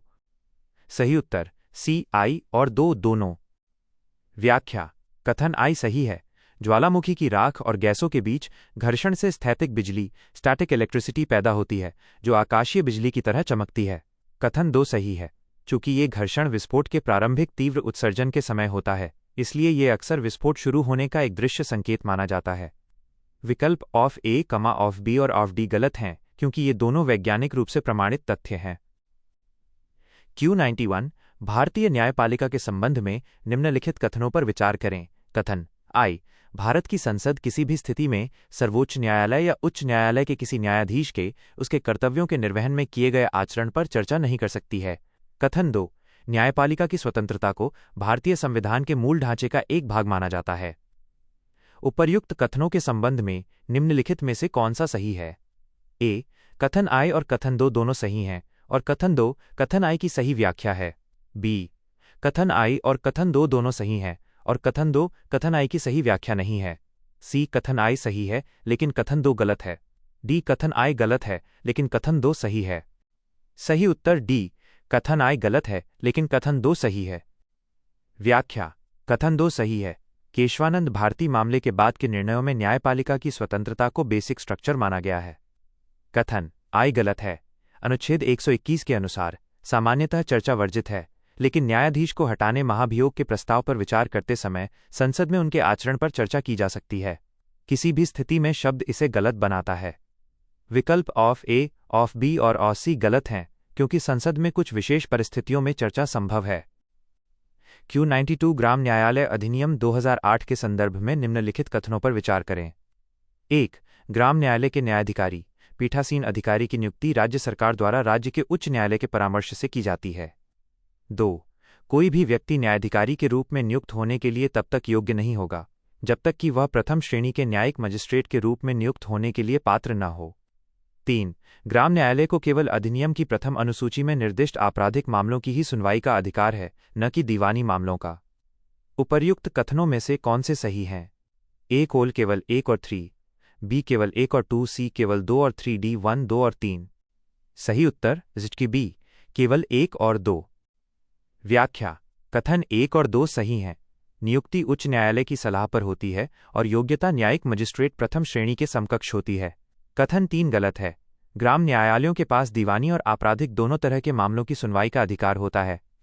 विकल्प ऑफ ए, ऑफ सी और ऑफ डी गलत हैं क्योंकि वे ग्राम न्यायालय के व्यापक अधिकार क्षेत्र को नकारते हैं। Q93 भारत में पंचायती राज संस्थाओं के विकास के संदर्भ में निम्नलिखित समितियों पर विचार करें। 1 बलवंतराय मेहता समिति, 2 अशोक मेहता समिति, 3 हनुमंतराव समिति, 4 LM सिंघवी समिति। उपर्युक्त समितियों के गठन का सबसे पहले से लेकर सबसे बाद तक सही कालानुक्रमिक क्रम कौन सा है? A 1243 B 1423 C 1234 D 1324। सही उत्तर C 1 2 3 4। व्याख्या। सही क्रम Balwantrai Mehta 1957, right arrow Ashok Mehta 1977, right arrow Hanumantharao 1984, right arrow LM Singhvi 1986। विकल्प ऑफ ए, ऑफ बी और ऑफ डी गलत हैं क्योंकि वे समितियों के गठन के वर्ष का सही अनुक्रम नहीं दर्शाते। Q94 भारत में लोकपाल संस्था के संदर्भ में निम्नलिखित कथनों पर विचार करें। 1. यह संविधान के अनुच्छेद 338 के तहत स्थापित एक संवैधानिक निकाय है। 2. इसके क्षेत्राधिकार में भारत के प्रधानमंत्री के खिलाफ भ्रष्टाचार के आरोपों की जांच करना शामिल है, जो कि कुछ विशिष्ट सीमाओं के अधीन है। 3. लोकपाल के अध्यक्ष या किसी सदस्य को उनके कर्तव्यों से हटाने का आदेश राष्ट्रपति द्वारा दिया जाता है, यदि सुप्रीम कोर्ट ने जांच के बाद हटाने की सिफारिश की हो। उपर्युक्त कथनों में से कौन से सही हैं? ए खोल केवल 2 और 3, B केवल 1 और 2, C खोल केवल 1 और 3, D 1, 2 और 3। सही उत्तर ए, केवल 2 और 3। व्याख्या: कथन एक गलत है। लोकपाल एक सांविधिक निकाय स्टैट्यूटरी बॉडी है जिसकी स्थापना लोकपाल और लोकायुक्त अधिनियम 2013 के तहत हुई। अनुच्छेद 338 SC आयोग से संबंधित है। कथन 2 सही है। प्रधानमंत्री लोकपाल के दायरे में आते हैं, लेकिन अंतर्राष्ट्रीय संबंधों, सुरक्षा आदि से जुड़े मामलों में उन्हें छूट प्राप्त है। कथन 3 सही है। हटाने की प्रक्रिया में राष्ट्रपति सुप्रीम कोर्ट की जांच रिपोर्ट के आधार पर कार्यवाही करते हैं। विकल्प ऑफ बी, ऑफ सी और ऑफ डी गलत हैं क्योंकि वे लोकपाल को संवैधानिक दर्जा देने की त्रुटि करते हैं। Q95 निम्नलिखित अंतर्राष्ट्रीय संगठन समूहों पर विचार करें। I एशिया प्रशांत आर्थिक सहयोग APEC 2, L69 समूह 3, स्वतंत्र राज्यों के राष्ट्रमंडल CIS-IV, कोलंबो सुरक्षा सम्मेलन CSC। भारत उपर्युक्त समूहों में से कितने का सदस्य है? ए होल केवल 1, बी होल केवल 2, सी होल केवल 3, डी होल सभी 4। सही उत्तर बी केवल 2। व्याख्या: 2 और IV सही हैं। भारत L69 समूह, UNSC सुधार हेतु और कोलंबो सुरक्षा सम्मेलन समुद्री सुरक्षा का सक्रिय सदस्य है। I गलत है। भारत APEC का सदस्य नहीं है, केवल पर्यवेक्षक बनने का प्रयास कर रहा है। 3 गलत है। CIS पूर्व सोवियत संघ के देशों का समूह है, भारत इसका सदस्य नहीं है। विकल्प ऑफ ए, ऑफ सी और डी गलत हैं क्योंकि भारत की सदस्यता केवल 2 समूहों में है। Q96 लोकसभा में विपक्ष का नेता निम्नलिखित में से किन निकायों की चयन समिति का सदस्य होता है? 1. राष्ट्रीय मानवाधिकार आयोग NHRC, 2. केंद्रीय सतर्कता आयोग CVC, 3. निर्वाचन आयोग EC, 4. केंद्रीय सूचना आयोग CIC। नीचे दिए गए कूट का प्रयोग कर सही उत्तर चुनिए। ए केवल 1, 2 और 3, बी केवल 1, 2 और 4, सी केवल 2, 3 और 4, डी 1, 2, 3 और 4। सही उत्तर डी 1, 2, 3 और 4। व्याख्या: सभी विकल्प सही हैं। हालिया संशोधनों और नियुक्तियों की प्रक्रियाओं के अनुसार विपक्ष का नेता या सबसे बड़ी विपक्षी पार्टी का नेता NHRC, CVC, CIC और अब निर्वाचन आयोग EC की नियुक्ति के लिए बनी चयन समितियों का हिस्सा होता है। विकल्प और ए, ऑफ बी और सी गलत हैं क्योंकि वे विपक्ष के नेता की व्यापक भागीदारी को अधूरा दिखाते हैं। Q97 परिसीमन आयोग के संबंध में निम्नलिखित कथनों पर विचार करें। 1. भारत के संविधान के अनुसार परिसीमन आयोग में एक अध्यक्ष सहित 5 से अधिक सदस्य नहीं होंगे। 2. परिसीमन आयोग द्वारा पारित आदेशों को संसद या राज्य विधानमंडलों द्वारा संशोधित नहीं किया जा सकता है। 3. परिसीमन आयोग के आदेश न्यायिक समीक्षा के दायरे से बाहर हैं। उपर्युक्त कथनों में से कौन सा से सही है? ए खोल केवल 1, बी केवल 2, सी केवल 3, डी 2 और 3। सही उत्तर बी केवल 2। व्याख्या: कथन 2 सही है। आयोग के आदेशों का कानून का बल होता है और संसद या विधानसभा इनमें बदलाव नहीं कर सकती। कथन 1 गलत है। संविधान इसकी निश्चित सदस्य संख्या 5 तय नहीं करता, यह अधिनियम द्वारा तय की जाती है। सामान्यतः 3 सदस्य, रिटायर्ड जज, CEC और संबंधित राज्य के चुनाव आयुक्त। कथन 3 गलत है। हालांकि आदेशों को न्यायालय में चुनौती नहीं दी जा सकती, लेकिन यदि प्रक्रिया असंवैधानिक हो तो बहुत सीमित आधार पर न्यायिक समीक्षा हो सकती है, सुप्रीम कोर्ट के निर्णयों के अनुसार। पूर्ण रूप से बाहर कहना कानूनी रूप से कठिन है, लेकिन UPSC के मानक संदर्भों में अक्सर इसे 2 और 3 के बीच विवादित माना जाता है। सटीक उत्तर 2 है। विकल्प ऑफ ए, ऑफ सी और ऑफ डी गलत हैं क्योंकि वे आयोग की संरचना या विधिक स्थिति का गलत वर्णन करते हैं। Q98 भारत में निम्नलिखित संवैधानिक अधिकारियों पर विचार करें। 1. भारत के महान्यायवादी AG, 2. भारत के नियंत्रक और महालेखा परीक्षक CAG, 3. मुख्य चुनाव आयुक्त CEC, 4. संघ लोक सेवा आयोग यूपीएससी के अध्यक्ष उपर्युक्त में से कितने अपने पद की अवधि पूरी करने के बाद भारत सरकार या किसी राज्य सरकार के तहत किसी और नौकरी के लिए पात्र होंगे? ए होल केवल 1, बी होल केवल 2, सी होल केवल 3, डी होल सभी चारों। सही उत्तर बी केवल 2। व्याख्या: 1 और 3 पात्र हैं।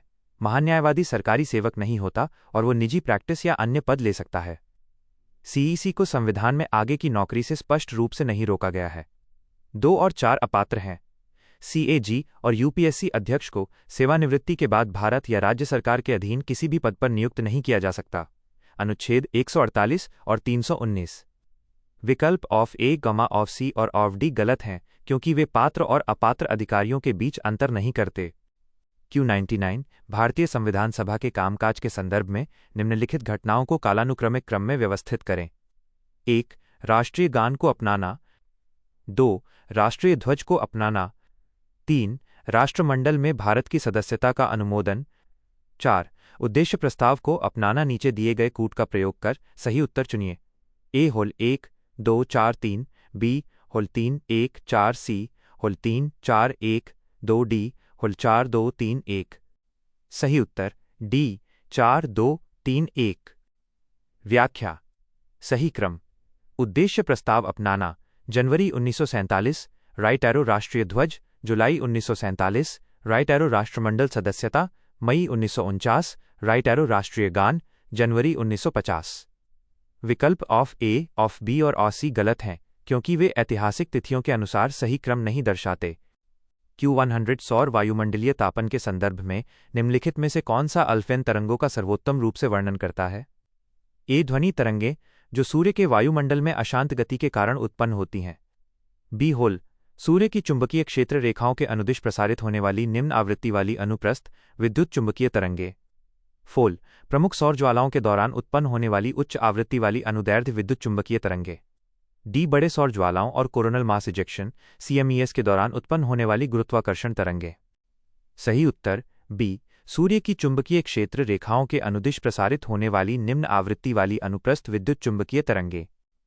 व्याख्या: सही विकल्प ऑफ बी. अल्फवेन तरंगें एल्फवेन वेव्स प्लाज्मा के भीतर चुंबकीय क्षेत्र रेखाओं के दोलन से उत्पन्न होती हैं। ये सूर्य के कोरोना को अत्यधिक गर्म करने में महत्वपूर्ण भूमिका निभाती हैं।